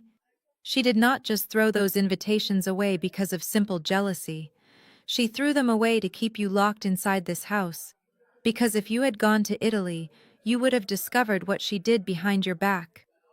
The dining room was so quiet, I could hear the faint ticking of the grandfather clock in the hallway. My father Thomas finally looked up from the table. His face was a mask of absolute bewilderment. "What are you talking about, Gabby?" he asked, his voice trembling slightly. "What did she do behind our backs?" I kept my eyes locked on Dominique, watching the last remaining shreds of her arrogance dissolve into pure, unfiltered panic. She shook her head desperately, silent tears ruining her expensive makeup. "Do not say it," Dominique mouthed, her voice barely a whisper. "Please do not do this." "You did this to yourself," I replied coldly. I turned my attention back to my father, who was now gripping the edge of the table so tightly his knuckles were completely white. 2 years ago, Spencer was rejected by every reputable bank and venture capital firm in the state. I explained, my voice steady and surgical. They were completely out of money. The lease on their luxury apartment was about to be terminated. The payments on her Porsche were severely past due. They were staring down the barrel of total financial ruin. So Dominique did the only thing she could think of. She went to a private subprime lending institution. A firm that does not ask too many questions as long as you can provide hard physical collateral. Helen frowned, shaking her head in confusion. "But they do not own anything valuable enough to secure a $500,000 loan." "They do not," I agreed, leaning back in my chair. "But you do." The realization hit the room like a physical blow. Thomas gasped, taking a sudden sharp breath. Helen froze, her eyes darting frantically between me and Dominique. Dominique needed a massive asset to guarantee the loan. I continued, pulling another document from my leather tote bag. And the only asset she had access to was this house. The beautiful, pristine, fully paid-off suburban colonial that you and Dad spent 30 years building. I slid a thick, legally bound contract across the table. It stopped right in front of my father. The front page bore the logo of Crescent Financial, a notorious private lending firm known for their predatory interest rates and aggressive collection tactics. Thomas reached out with a trembling hand and flipped open the heavy cover of the contract. He stared at the pages, his eyes scanning the dense legal text. "In order to secure the $500,000 Dominique forged your signature, father," I said, spelling out the exact nature of her crime so nobody could deny it. "She falsified a power of attorney document. She brought in a corrupt notary who was willing to look the other way for a bribe. She illegally pledged the deed of this very house as collateral for her husband's failing tech startup." "No," Helen whispered, her voice cracking. "No, she would never do that. She is a good girl. Dominique, tell her she is lying. Tell her this is a mistake." Helen turned to her golden child, desperate for a denial. But Dominique could not look at her mother. She buried her face in her hands, sobbing violently. Spencer looked away, entirely too cowardly to even defend the wife who had committed a federal crime, just to keep his fragile ego afloat. "She threw my wedding invitations in the trash because she needed to control your environment," I explained, mercilessly tearing down the final layer of Dominique's lies. "If you had gone to Italy for 2 weeks, my husband would have flown you out on a private jet. You would have stayed at a luxury resort. You would have realized that I was married to a billionaire. And you would have inevitably mentioned Spencer's financial troubles. Julian could have run a background check on Spencer in 5 minutes and exposed the entire fraud." I paused, letting the weight of my words sink into their minds. "But more importantly," I said, pointing at the contract resting in front of my father, "Dominique needed you completely isolated right here in this house during that exact month. She needed to intercept the mail every single day. She had to make sure you never saw the confirmation letters, the lien notices, or the insurance adjustments that the lender was sending to this address. She kept you away from my wedding so she could quietly mortgage your entire life away to buy herself a few more years of pretending to be rich." Thomas let out a choked, agonizing sound. He pressed his hand hard against his chest, his breathing becoming shallow and erratic. His face turned a dangerous shade of purple as the sheer magnitude of the betrayal washed over him. The daughter he had placed on a pedestal, the daughter he had constantly compared me to, had secretly sold the roof over his head. Helen finally snapped. The fierce, blind loyalty she had harbored for Dominique instantly evaporated, replaced by the primal terror of losing her wealthy suburban lifestyle. "You put a lien on our home!" Helen screamed, her voice echoing shrilly off the dining room walls. The polished high society hostess was completely gone. She lunged forward, grabbing Dominique's shoulder and shaking her violently. "Look at me. Did you forge your father's signature? Did you steal our house? Dominique wailed, trying to pull away from our mother's grip. I had to, Mom, she sobbed, her words slurring together in her panic. We were going to lose everything. Spencer said the new software would launch in 6 months. He promised me we could pay it back before you ever found out. It was supposed to be a temporary bridge loan. I was just trying to save my family. You have no family, my father bellowed, his voice trembling with a mixture of rage and profound heartbreak. He pushed his chair back, clutching his chest as he glared at the daughter who had ruined him. You are a thief. You committed felony fraud against your own parents so you could drive a sports car. We are going to lose everything because of you. The dining room descended into absolute chaos. Helen was screaming at Spencer, calling him a parasite. Spencer was yelling back, blaming Dominique for signing the paperwork. My father was hyperventilating, staring in horror at the forged signature on the Crescent Financial contract. The perfect, flawless Washington family had completely ripped itself apart in less than an hour. Julian sat quietly beside me, watching the destruction with a calm, detached expression. He reached under the table and gently rested his hand on my knee, a silent anchor amidst the storm. I let them scream and cry and assign blame. I let them feel a fraction of the pain and humiliation they had inflicted on me for the past 3 decades. But the execution was not over yet. They still needed to understand exactly who held the axe. I raised my hand and tapped my knuckles sharply against the solid wood of the dining table. The sound was sharp like a gunshot, and it instantly cut through the screaming. Helen, Thomas, Dominique, and Spencer all turned to look at me, their faces stained with tears and sweat. You are right to be panicked about that loan, I said, my voice slicing through the heavy air with chilling precision. Crescent Financial is ruthless. When a borrower misses 3 consecutive payments, they do not negotiate. They seize the collateral immediately. And according to this file, Dominique has not made a single payment in 4 months. Dominique let out a pathetic whimper, shrinking back into her chair. But there is a minor detail I left out. I continued, a slow, deliberate smile spreading across my face. Crescent Financial does not actually exist anymore. They were aggressively bleeding capital due to bad loans, so they were forced into an emergency acquisition last month. Their entire portfolio, including every single debt they owned, was bought out by a private equity firm. I leaned forward, locking eyes with my sister. Does anyone at this table want to guess exactly who acquired that debt? The silence that followed my question was so profound, it felt as though the entire house had been plunged underwater. Nobody dared to breathe. My father.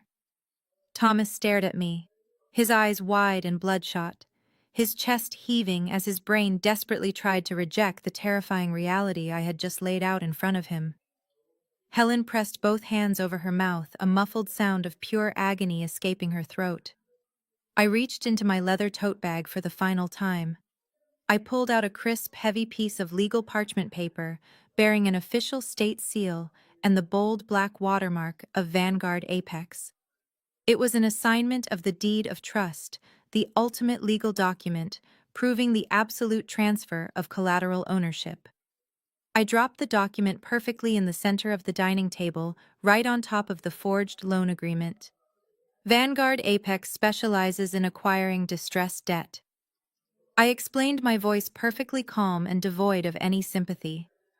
When Crescent Financial began liquidating their assets, my analysts flagged their portfolio.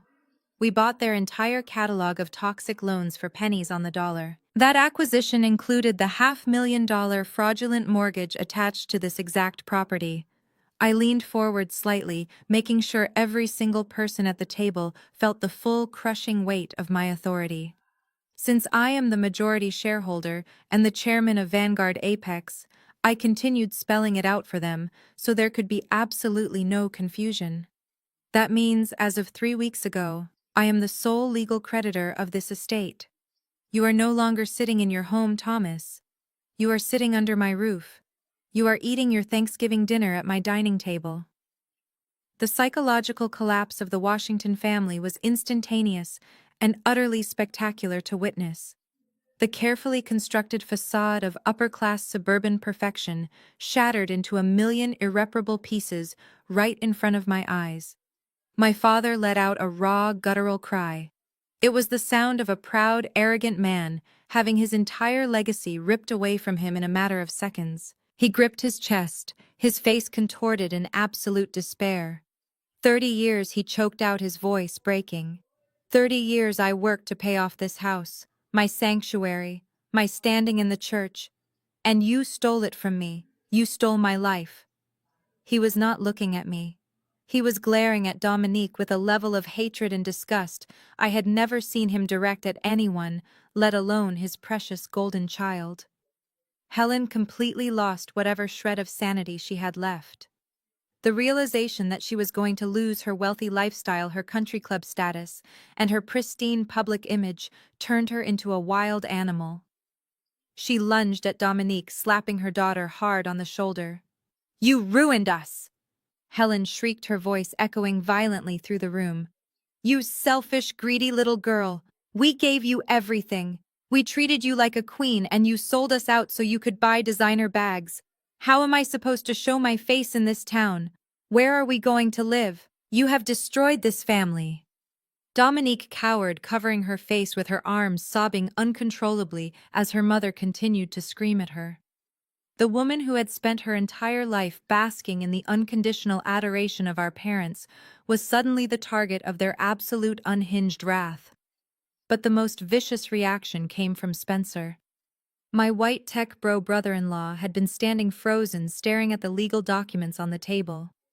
The gears in his head were finally turning. He suddenly realized the catastrophic chain of events his wife had set into motion. He realized that the only reason Vanguard Apex had run a forensic audit on his failing startup was because they had acquired the distressed debt his wife had fraudulently taken out to fund it. Dominique had led the billionaire sharks right to his front door. Spencer slammed his fists onto the dining table, knocking over the remaining wine glasses and sending dark red liquid spilling across the white linen. "You stupid, stupid woman!" Spencer roared, his face turning a violent shade of purple. He pointed a shaking finger right in Dominique's face, completely abandoning any pretense of being a loving husband. "You forged a federal document. You put a $500,000 lien on your parents' house without telling me." "I did it for you," Dominique wailed, looking up at him with mascara streaming down her face. "I did it to keep your company afloat. You told me we just needed a few more months. I needed venture capital, you idiot, not subprime loans secured by a stolen house." Spencer screamed back, spraying saliva across the table. "Do you have any idea what you just did? You brought Vanguard Apex directly into our finances. You just killed my $50 million deal. No reputable firm will ever touch me now. You completely destroyed my career. I am going to be investigated for fraud because of you." I watched them tear each other apart. The loyalty they had always claimed to possess, the family bond they had constantly used as a weapon to exclude and belittle me, was completely non-existent. The moment their money and their status were threatened, they turned on each other like starving wolves fighting over a scrap of meat. Spencer paced back and forth, pulling frantically at his hair, cursing Dominique and cursing my parents for raising such an incompetent liar. Helen was hyperventilating, holding onto the back of her chair as if the floor was moving beneath her. Thomas was weeping openly, staring at the forged signature that had signed away his entire life. Julian sat quietly beside me, his posture relaxed, but his eyes alert, radiating a quiet, lethal power. He did not need to say a single word. His presence alone was the wall that kept their chaos from touching me. He reached over and poured himself a fresh glass of water from the crystal pitcher, completely unbothered by the screaming and crying echoing around him. The sheer desperation in the room finally reached its absolute boiling point. Dominique realized that her husband was abandoning her, and her parents despised her. She had absolutely no allies left in the world. The golden pedestal she had stood on for 38 years had crumbled to dust beneath her feet. She turned her head and looked at me. Her eyes were swollen and bloodshot, her expensive silk dress wrinkled and stained with tears. She saw me sitting there calm, untouchable, and holding the absolute power to dictate her future. Dominique pushed her chair back and dropped heavily to the floor. Helen gasped, stepping back as her oldest daughter crawled on her hands and knees across the ruined Persian rug. Dominique dragged herself around the edge of the dining table, her chest heaving with loud, pathetic sobs. She stopped right beside my chair. Before I could even react, she reached out with trembling hands and tightly grabbed the fabric of my tailored suit pants. She clung to my leg like a drowning woman clinging to a life raft. "Gabby, please." Dominique begged, her voice cracking into a high-pitched, miserable whine. "Please do not do this. I am so sorry. I am so incredibly sorry for everything I have ever done to you. I was jealous. I was stupid. I know I treated you terribly, but please, you have to show me mercy." She pressed her wet face against my knee, sobbing loudly. "You cannot foreclose on this house, Gabby," she cried, looking up at me with desperate, terrified eyes. "You cannot take the house away from Mom and Dad. We are family. We have the same blood. I am your sister. You cannot just throw your own parents and your own sister out onto the cold street." For a fraction of a second, the room remained completely frozen. Dominique sobbed onto my tailored suit. The tears of the golden child were supposed to move mountains. In the past, one single tear from Dominique was enough to make my father open his wallet and my mother declare war on whoever had upset her. But as I looked down at the woman clinging to my leg, I felt absolutely nothing. There was no sudden surge of sisterly affection. There was no tearful emotional reunion where I forgave her crimes and welcomed her back into my arms. There was only the cold, hard reality of consequence. I reached down and firmly grasped her wrists. Her skin was clammy and shaking. I did not yank her away, but I applied enough pressure to make it entirely clear that I would not be anchored by her guilt. I slowly peeled her perfectly manicured fingers off the fabric of my trousers. I stepped back, forcing her to fall forward slightly, resting her hands flat against the ruined rug. I crouched down so that my face was completely level with hers. When my eyes met hers, they were as sharp and unforgiving as a freshly honed blade. "You sold this family for $500,000, Dominique," I said, my voice dropping into a register so dark and absolute that it silenced her pathetic whimpering. "You forged a signature, you lied to your parents, and you risked the roof over their heads just to keep up the illusion that you were better than everyone else. You made a calculated business decision." She shook her head wildly, her carefully styled hair now a tangled mess around her face. "I did not mean to," she choked out, her chest heaving violently. "I swear, Gabby, I did not want this to happen. And I made a calculated business decision too," I continued, completely ignoring her excuses. "The only difference is that my decisions are legal and they are profitable. I am not ruining your life, Dominique. You ruined it the second you walked into that predatory lending office. I am simply recovering the capital for my fund. I am the sole legal owner of this estate now. And I am giving you and everyone else living under this roof exactly 30 days to pack your belongings and clear out of my property." The words hit the room like an executioner's axe. Thomas let out a shattered breath, collapsing back into his heavy wooden chair. 30 days, he whispered, staring blankly at the wall, as if he was watching his entire 30-year legacy evaporate into thin air. "Where are we supposed to go? I am the head pastor of the community. I cannot be evicted." Helen let out a hysterical wail. She grabbed the edge of the dining table, her knuckles turning white as she glared at the daughter she had worshipped for over 3 decades. 30 days! Helen shrieked, her voice breaking. "We have 30 days to pack up our entire lives because you wanted to play rich, you vile, disgusting little thief. You have left us homeless." Dominique scrambled backward on her hands and knees, terrified of the venom radiating from our mother. She looked desperately around the room, frantically searching for a single ally. Her eyes finally landed on the man sitting frozen at the other end of the table. "Spencer," Dominique cried out, extending a shaking hand toward her husband. "Spencer, please say something. Tell them we will fix this. Tell them about the new investors. We can get another loan.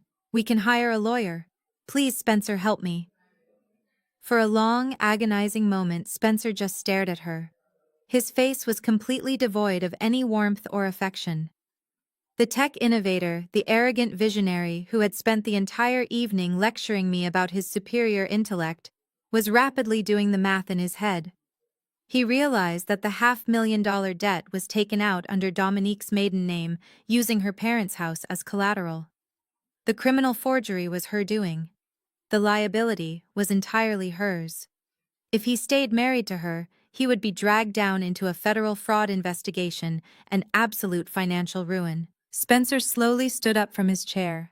He did not reach out to help his wife off the floor. Instead, he began to systematically gather his belongings. He picked up his silver MacBook, snapping it shut with a loud, sharp click that echoed in the quiet room.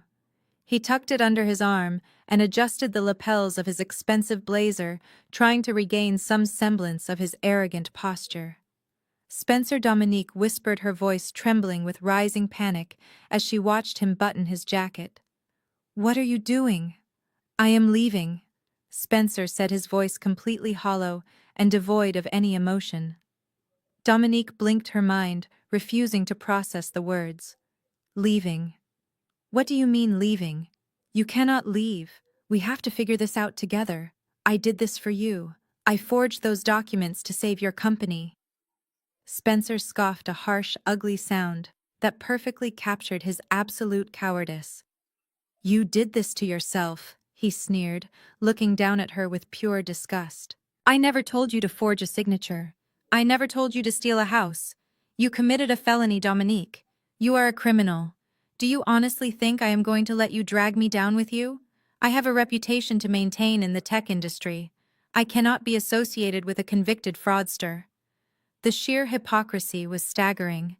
This was the same man who had gladly spent the last 2 years driving a leased luxury car and taking first-class vacations funded entirely by the money his wife had stolen. He had enjoyed every single penny of her crime, but the second the bill came due, he was ready to throw her completely under the bus. "No," Dominique screamed, scrambling to her feet. "You cannot do this to me, Spencer. I am your wife." "Not anymore," Spencer replied coldly, stepping back as if her very touch would infect him with poverty. "I am calling my lawyer the second I get to a hotel. I am filing for divorce first thing Monday morning. I am completely dissolving my ties to you and this pathetic bankrupt family." He did not even look at my parents. He did not say goodbye to the mother and father who had spent the entire evening kissing the ground he walked on. Spencer turned his back on his weeping wife and marched straight down the hallway toward the front door. Dominique let out a primal, agonizing scream. "Spencer!" She shrieked, her voice tearing through her throat. She sprinted after him, her expensive silk dress catching on the edge of a chair and ripping slightly, but she did not even care. "Spencer, wait. You cannot leave me here, please." We listened to the chaotic sounds echoing from the foyer, the frantic rustling of coats being pulled from the closet, Dominique's desperate sobbing as she physically tried to stop him from opening the door, Spencer's harsh, angry voice telling her to get her hands off his suit. Then came the loud, violent slam of the heavy wooden front door, vibrating through the floorboards of the entire house. Dominique did not come back into the dining room. We could hear her collapse against the front door, sobbing hysterically, her wails echoing through the empty hallway. The golden child had officially lost everything: her money, her status, her stolen house, and finally her husband. She was completely broken. The silence that returned to the dining room was heavy and suffocating. The grand Thanksgiving dinner was completely destroyed. The roasted turkey sat cold on the silver platter. The crystal wine glasses were shattered. The white linen tablecloth was stained deep red. It was the perfect physical representation of the Washington family, entirely ruined and bleeding out on the floor. I slowly stood up, smoothing out the front of my charcoal blazer. Julian stood up beside me, his presence a massive, immovable pillar of strength. He reached out and gently took my hand, intertwining his fingers with mine. His touch was warm and incredibly grounding, a silent reminder that I was no longer a captive in this toxic environment. I had my own family now, a family built on actual loyalty and absolute respect. I looked down at the forged loan documents and the deed of trust resting on the table. I picked them up neatly, sliding them back into my leather tote bag. The business transaction was officially concluded. I turned to look at my parents one last time. Thomas was completely unresponsive, staring blankly into space, his spirit entirely broken by the sheer weight of his daughter's betrayal. But Helen was not finished. My mother slowly pushed herself up from her chair. Her face was streaked with tears, her perfectly styled hair completely ruined. She looked at me with a mixture of absolute desperation and deep ingrained entitlement. She realized that Dominique was useless. She realized that Spencer was gone. I was the only person left in the room who possessed the power to save her from total destitution. Gabby, Helen whispered, taking a shaky step toward me. Her voice was weak, completely stripped of the arrogant superiority she had wielded against me for my entire life. Gabby, please. I did not move. I just watched her calculating exactly what kind of manipulation she was going to attempt next. You cannot do this to us, Gabby, Helen cried, bringing her trembling hands up to her chest. I know Dominique made a terrible mistake. I know she hurt you. But your father and I had nothing to do with that loan. We did not know. We are victims in this too. You have the power to fix this. You are so wealthy, Gabby. This house is just a drop in the bucket for your company. She took another step closer, her eyes pleading with me. I am your mother, Gabby. I carried you for 9 months. I fed you and clothed you. I raised you. You cannot throw the woman who gave you life out onto the street. You have to find it in your heart to forgive us. We are family. Please, Gabby, have some compassion. Do not let us lose our home. It was the ultimate guilt trip.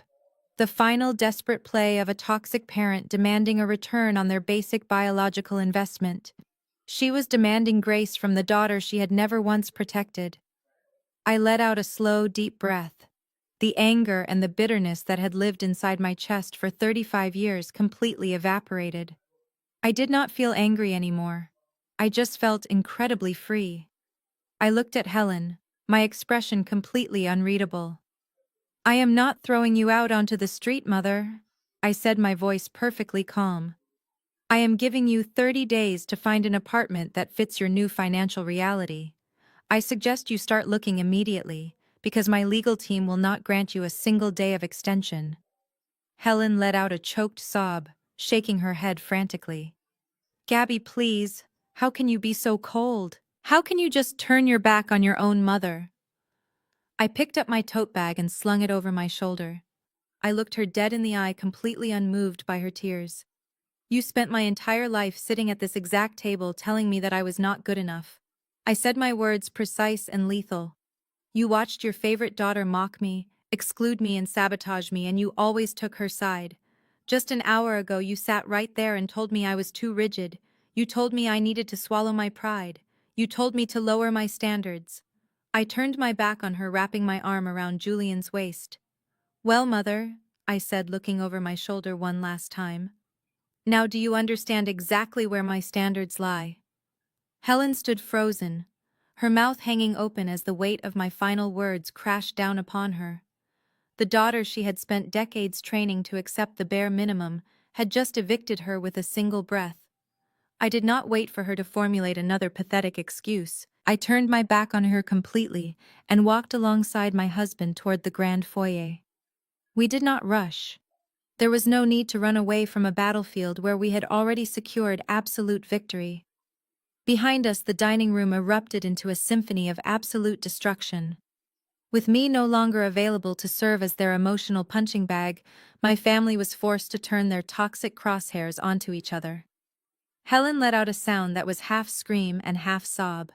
She spun around and directed every ounce of her terrified venom directly at the woman still kneeling on the ruined Persian rug. Get up! Helen shrieked, her voice cracking with hysterical rage. Get off the floor, you pathetic, stupid girl. Stop crying and look at what you have done. Dominique flinched as if she had been physically struck. She slowly raised her head, mascara smeared completely across her cheeks, her designer silk dress crumpled and stained. She looked at our mother with wide, terrified eyes, expecting the unconditional comfort she had received her entire life. But there was no comfort left. Helen was looking at her golden child as if she were a diseased rat that had just crawled out of the sewer. "You forged your father's signature!" Helen screamed, grabbing a silver candlestick from the table and slamming it back down with a deafening crash. "You stole our house. You handed our entire lives over to a predatory lending firm just so you could pretend your husband was not a complete failure. How could you be so incredibly selfish? What am I supposed to tell my friends? What am I supposed to tell the women at the charity board? That my daughter is a federal criminal who left me homeless." Dominique scrambled backward, hitting the leg of the heavy mahogany dining table. "I did it for us, Mom," she wailed, her voice defensive and shrill. "You wanted me to marry a visionary. You bragged to everyone about Spencer's company. You loved the cars and the dinners and the status just as much as I did. I was protecting our image. Your image." Thomas suddenly bellowed, his voice booming through the house with a terrifying biblical fury. My father stood up from his chair, looking as though he had aged 20 years in the span of 20 minutes. He leaned heavily against the table, his face a mask of pure, unadulterated disgust. He looked at my mother and then at my sister, shaking his head slowly. "You are worried about your image at the country club. Helen," my father spat the words, dripping with contempt, "your daughter committed felony mortgage fraud. She brought a fake notary into my home. She signed my name on a document that effectively sold the roof over my head. And you are worried about the charity board. We are going to be investigated by the federal government. I am a pastor. When the congregation finds out that my own flesh and blood secretly mortgaged this house to fund a fake tech company, I will be completely ruined. I will lose my ministry. I will lose my pension. I will lose everything." Thomas pointed a shaking finger directly at Dominique. "You are no daughter of mine," he said, his voice dropping into a cold, lethal register that I had never heard him use before. "You are a parasite. You have sucked this family dry to feed your own vanity. I want you out of my sight." Dominique let out a visceral, agonizing scream. She grabbed her hair, pulling at the perfectly styled strands as her mind completely shattered. "You cannot abandon me," she shrieked, thrashing on the floor like a wild animal caught in a trap. "You made me this way. You spent my entire life telling me I had to be perfect. You told me I had to be better than Gabby. You told me to do whatever it takes to stay on top. I am exactly what you manufactured. You created me, and now you are punishing me for surviving." Julian and I stood in the quiet elegance of the hallway, watching the empire burn to the ground. I slipped my arms into the tailored wool coat that Julian held open for me. I buttoned it slowly, feeling an overwhelming sense of peace wash over my entire body. I was watching the ultimate consequence of their toxicity. For 35 years, they had built a family dynamic based entirely on lies, appearances, and the systematic abuse of their youngest daughter. Now the foundation had collapsed, and they were burying each other alive under the rubble. I watched as Helen frantically began pacing around the dining room, muttering to herself about hiring lawyers and finding a way to sue Spencer for the money. She was completely delusional, still desperately trying to find a loophole that would allow her to keep her precious suburban castle. She completely ignored Dominique, who was now hyperventilating on the floor, begging her father to look at her. Thomas simply turned his back on his golden child, staring blankly out the dining room window into the dark, cold night.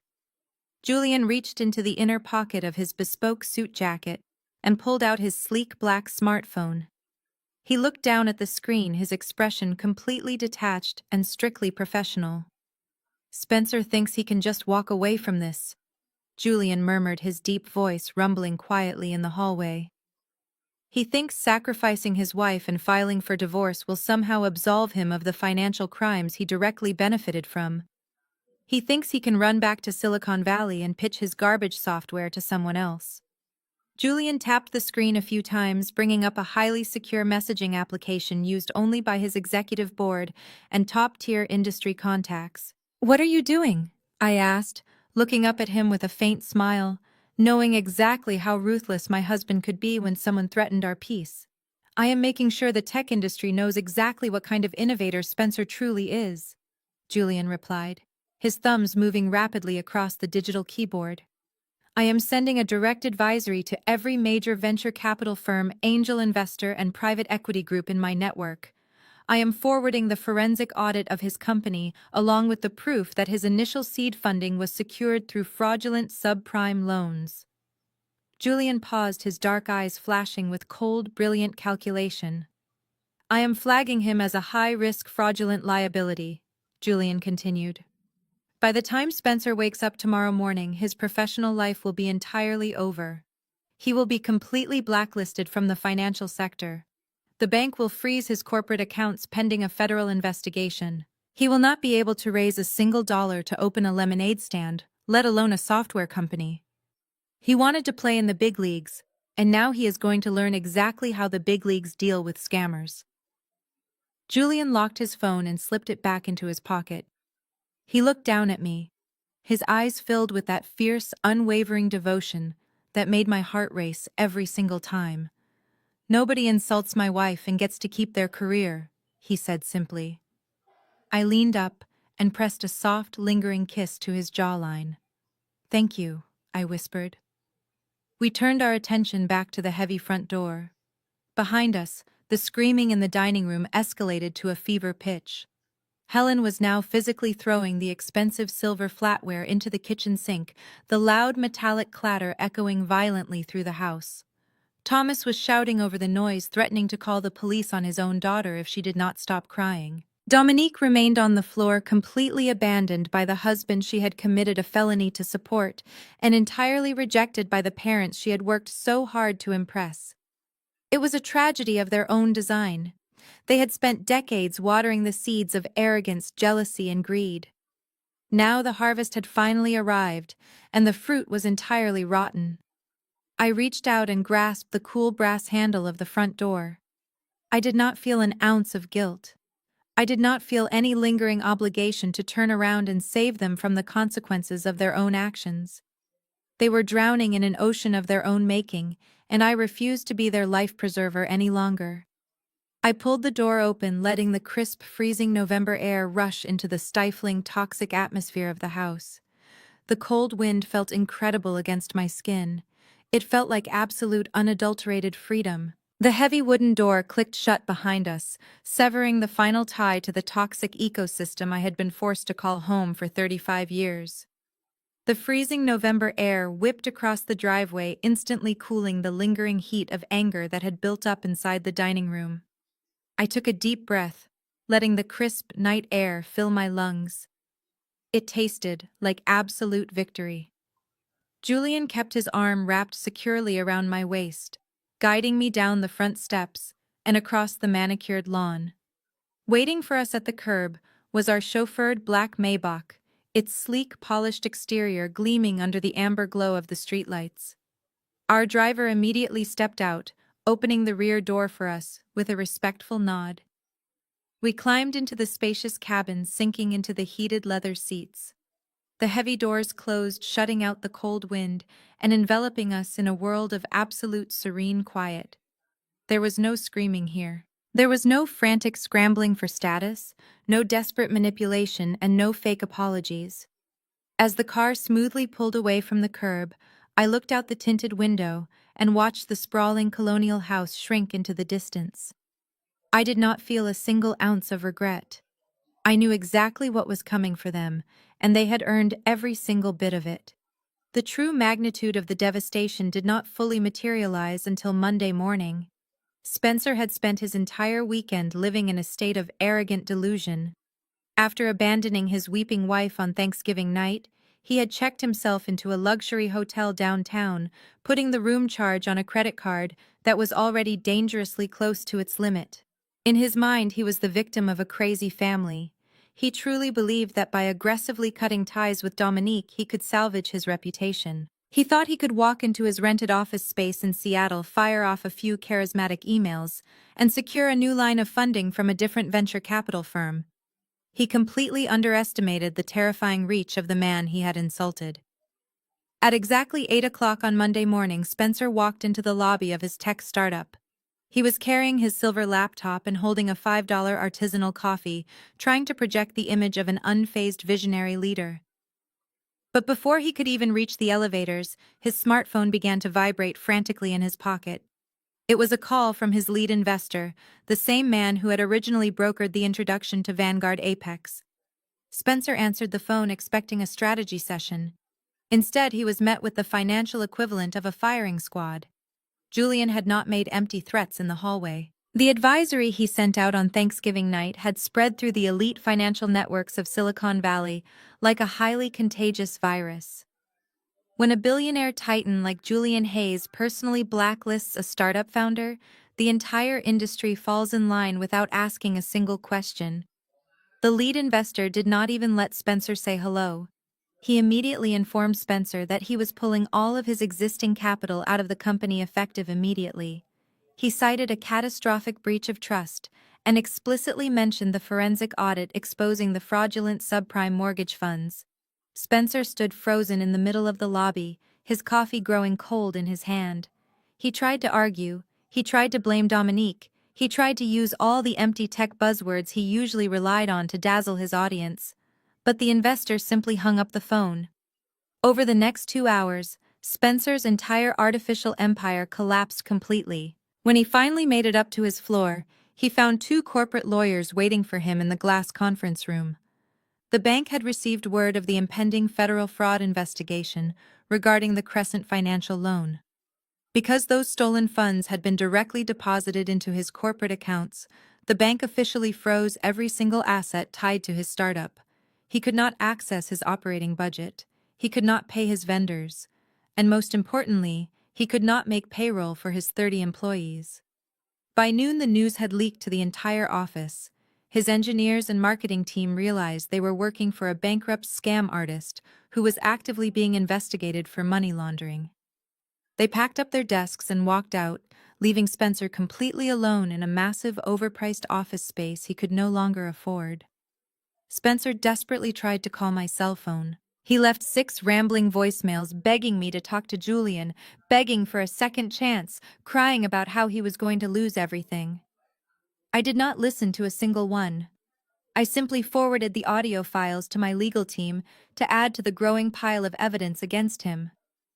The arrogant white tech bro who had mocked my career and told me I only knew how to count pennies was now completely destitute, ruined by the very financial system he had pretended to conquer.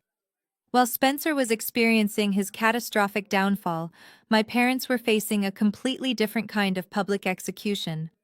For 30 years, my father Thomas had built his entire identity around his position as the head pastor of a massive affluent congregation. He preached about morality, integrity, and the sanctity of the family unit.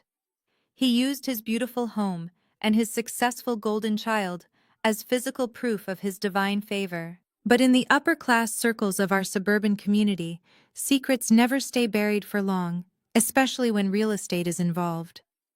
The legal transfer of the deed from Crescent Financial to Vanguard Apex was a matter of public record.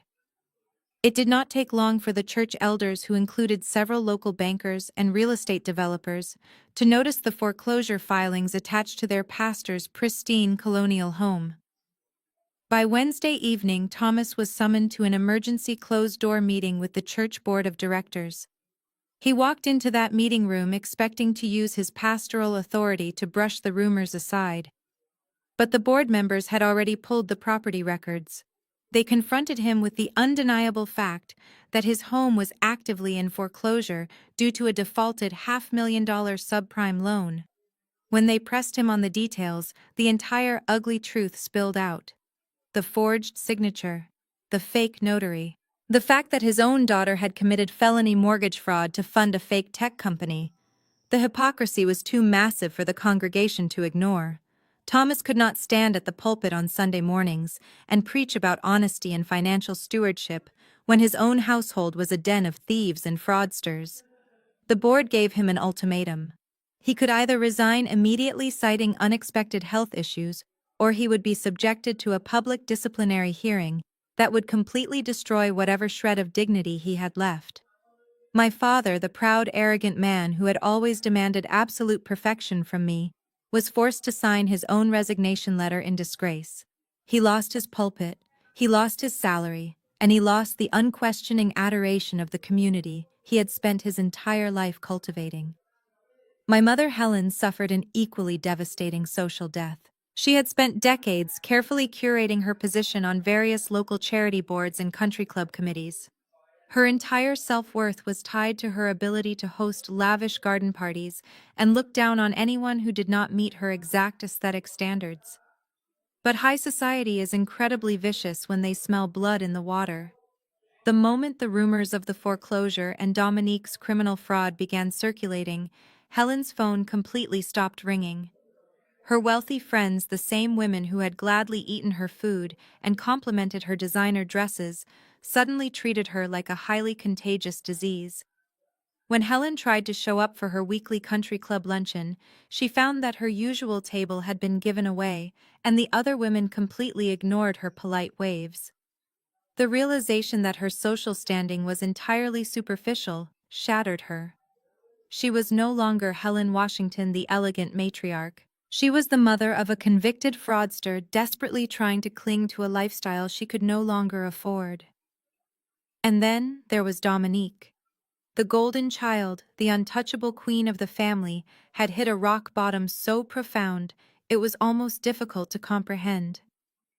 After Spencer abandoned her on Thanksgiving night, she had stayed locked inside her childhood bedroom crying until she made herself physically sick.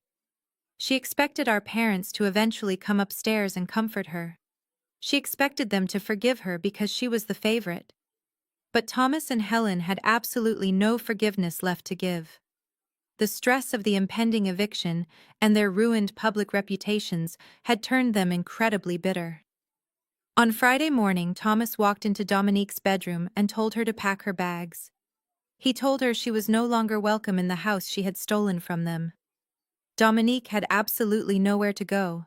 Her bank accounts were completely drained. Her credit cards were maxed out.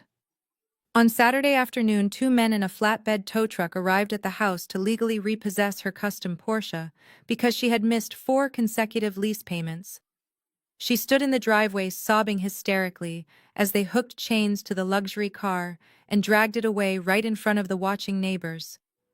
3 days later, she was officially served with divorce papers. Spencer made good on his threat, citing irreconcilable differences and actively throwing her under the bus for the financial fraud to save his own skin. Dominique spent her days calling every single friend she had ever bought drinks for begging to sleep on their couches. But people who are only friends with you because of your money vanish the second the money disappears. Nobody wanted to be associated with a woman facing federal fraud charges. She ended up renting a cheap, dingy motel room on the outskirts of town, using the last few $100s she had hidden in her designer purse. The 30-day eviction clock was ticking down rapidly, and the Washington family was completely paralyzed by their own destruction. They had spent their entire lives tearing me down to build themselves up, but without me there to absorb their poison, they had simply poisoned themselves.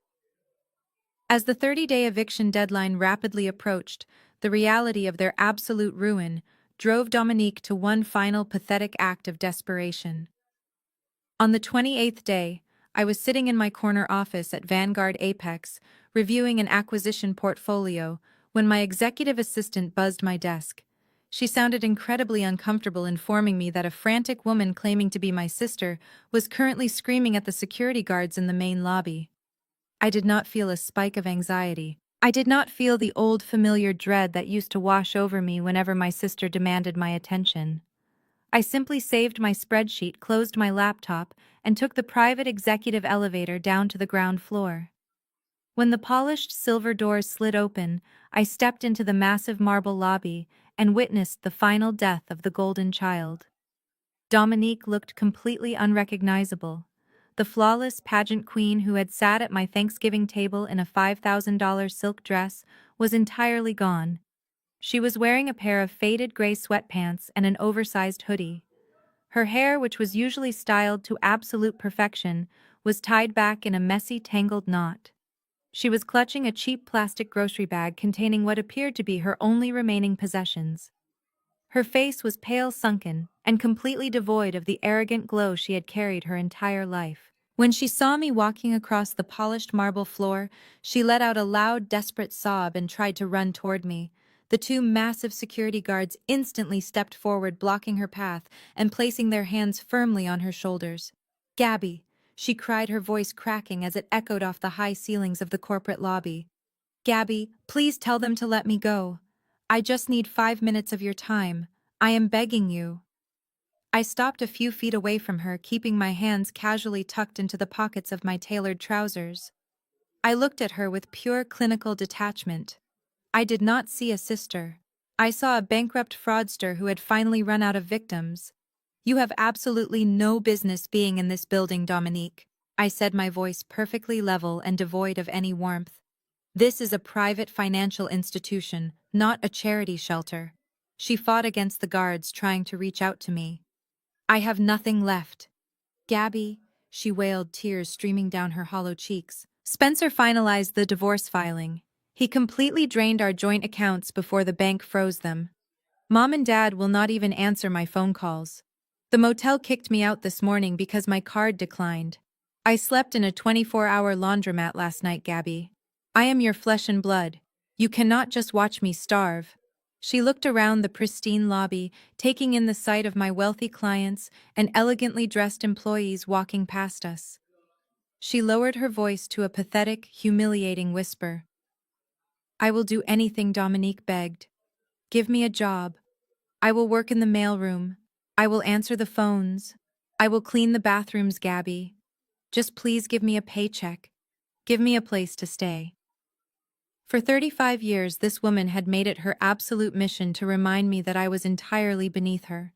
She had mocked my career, she had sabotaged my opportunities, and she had stolen my wedding day from my parents just to maintain her fake superiority. Now she was begging to clean the toilets in the building that I owned.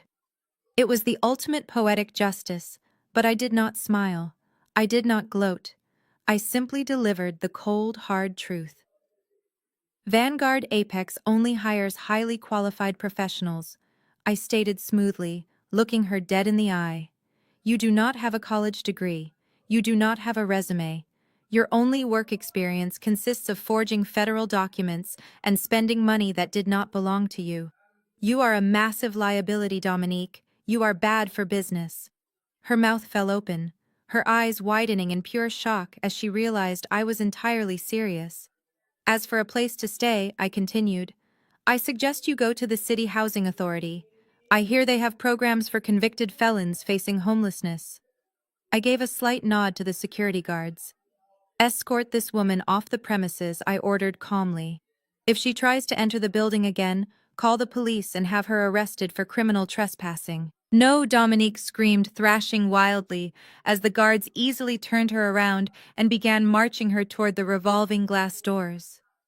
"Gabby, you cannot do this. I am your sister. You owe me. You owe me." I turned my back on her screams, walking calmly toward the private elevator. I did not look over my shoulder. I stepped into the elevator, the doors gliding shut and completely cutting off the sound of her frantic wailing. That was the last time I ever saw my sister. 2 days later, the 30-day eviction notice officially expired. I did not go to the suburban colonial house in person. I did not need to stand in the driveway and watch my parents suffer. My physical presence would have given them the false illusion that they still mattered to me, that their pain still held some kind of emotional weight in my life.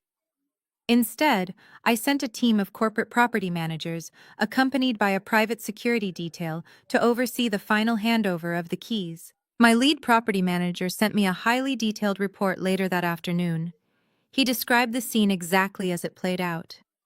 Helen wept uncontrollably on the front porch, clinging to the wooden railing as cheap day laborers carelessly loaded her life into a rented moving truck. Thomas stood in the driveway completely silent, wearing a wrinkled suit that looked entirely too big for his rapidly shrinking frame. They had to leave behind the grand mahogany dining table, the antique grandfather clock, and the imported Persian rugs. None of their luxurious possessions would fit into the tiny, cramped two-bedroom apartment they had been forced to rent in a lower-income neighborhood on the far side of the city. The neighbors, the same wealthy country club members Helen had spent decades trying to impress, stood on their manicured lawns and watched the entire spectacle. They whispered and pointed as the disgraced pastor and his fraudulent family were officially physically removed from their pristine community. Helen had to endure the ultimate humiliation of losing her status in broad daylight, with an audience of her peers watching her downfall. By the time Julian came home from the office that evening, the suburban house was completely empty. The locks had been changed, the security codes had been wiped, and the property was officially integrated into the Vanguard Apex real estate portfolio. Julian found me sitting on the balcony of our penthouse apartment, holding a glass of vintage red wine and looking out over the glittering city skyline.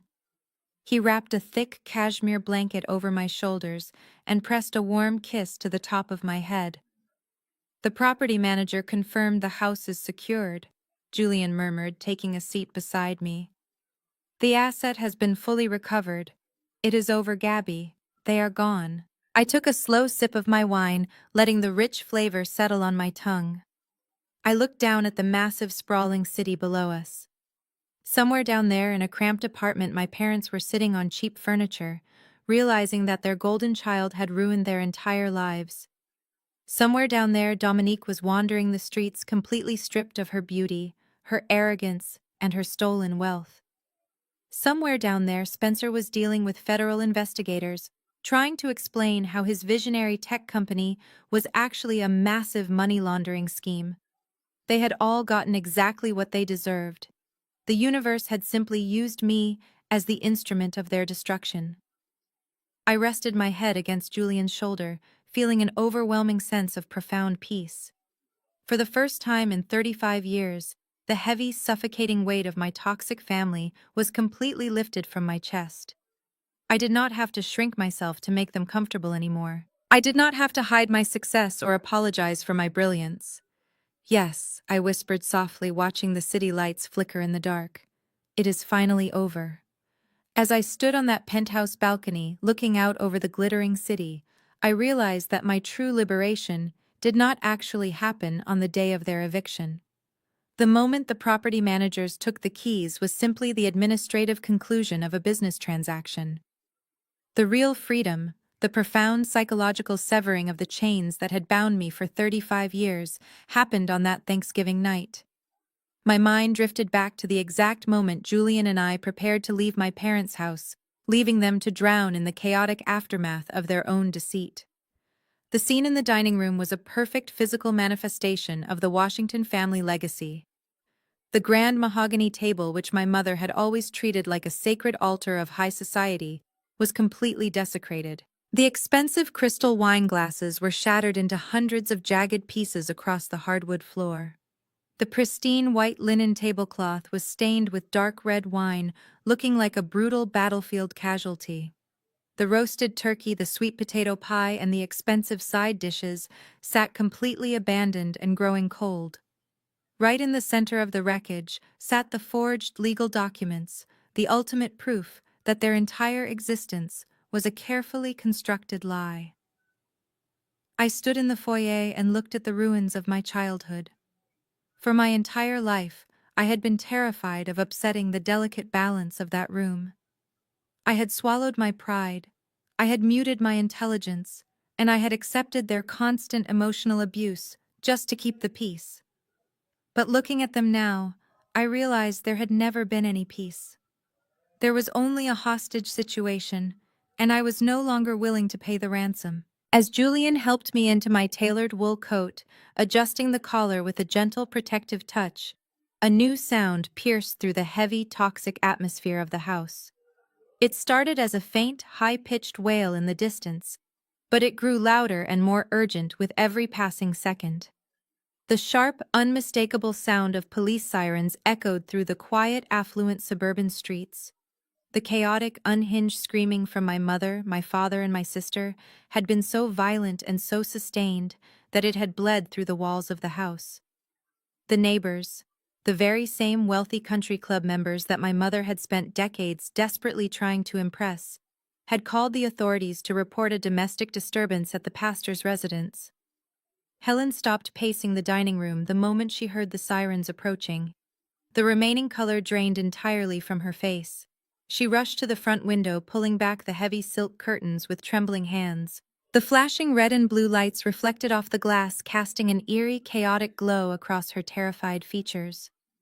"The police," Helen whispered, her voice cracking with absolute horror. "The police are coming to our house. The neighbors are watching. Everyone is looking at us." The ultimate nightmare of the Golden family had finally come to pass. The flawless image was completely dead. They were about to be publicly humiliated in front of the entire neighborhood, and there was absolutely nothing they could do to stop it. I did not stay to watch the police officers walk up the driveway. I had already witnessed the execution, and I had no interest in attending the funeral. Julian opened the heavy wooden front door, and we stepped out into the freezing November night. The cold wind whipped across my face, instantly clearing away the stifling, suffocating air of the house.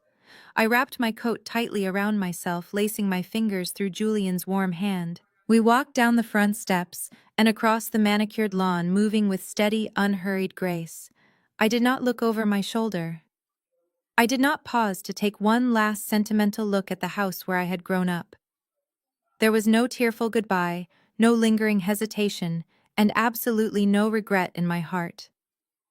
The woman who had walked into that house 2 hours earlier was a daughter desperately trying to survive her family. The woman walking away was a queen who had finally reclaimed her throne. We climbed into the back of the waiting black Maybach, and the heavy doors closed, shutting out the sound of the sirens and the chaotic shouting echoing from the porch. As the car pulled away from the curb, driving smoothly past the arriving police cruisers, I leaned my head against Julian's shoulder. I closed my eyes and took the first truly deep breath of my entire life. Society constantly forces a very specific narrative upon us. We are conditioned from birth to believe that family is everything. We are told that blood is thicker than water, and that we must endlessly forgive the people who share our genetics no matter how horribly they treat us. We are expected to endure disrespect, manipulation, and outright betrayal simply because the people hurting us happen to be our parents or our siblings. But the truth, the harsh, undeniable reality that nobody wants to talk about, is that blood is merely a biological coincidence. It does not automatically guarantee loyalty. It does not automatically grant someone the right to disrespect your boundaries, belittle your achievements, or sabotage your happiness. Sometimes the people who share your DNA are the exact same people who are actively trying to destroy your spirit. They will use your love as a weapon. They will use your guilt as a leash. They will demand that you shrink yourself so they can feel larger. And they will call you selfish the moment you finally decide to stand up and demand the respect you deserve. I had to learn the hard way that you cannot heal in the same environment that broke you. You cannot reason with people who are committed to misunderstanding you. And you certainly cannot save people who are determined to drown you to keep themselves afloat. Sometimes the absolute price of peace is having to personally burn the bridge that connects you to the blood relatives who only want to drag you down. It is a terrifying fire to start. It requires a level of immense courage to walk away from the only family dynamic you have ever known, even if that dynamic was toxic. But once that bridge is burned, once the ashes settle and the smoke clears, you will finally be able to see the horizon. You will finally be able to build a life surrounded by people who celebrate your presence instead of tolerating it. I found my true family. I found it in the unwavering devotion of my husband. I found it in the deep mutual respect of my colleagues. I found it in the profound love I finally learned to give myself. My name is Gabby Washington, and I am no longer the scapegoat of a broken family. I am the architect of my own incredible life. Thank you so much for watching my story until the very end. The journey to reclaiming your worth is never easy, but it is always worth the fight. If my experience resonated with you, or if you have ever had to make the incredibly difficult decision to cut ties with toxic family members, I want to hear from you. Please share your stories in the comment section below so we can support each other in our healing. Do not forget to hit the like button and subscribe to the channel for more stories of resilience, empowerment, and absolute truth. Share this video with anyone who might need a reminder that walking away from toxicity is not a sign of weakness, but the ultimate display of strength. Until next time, remember that your peace is priceless, and you never have to apologize for protecting it.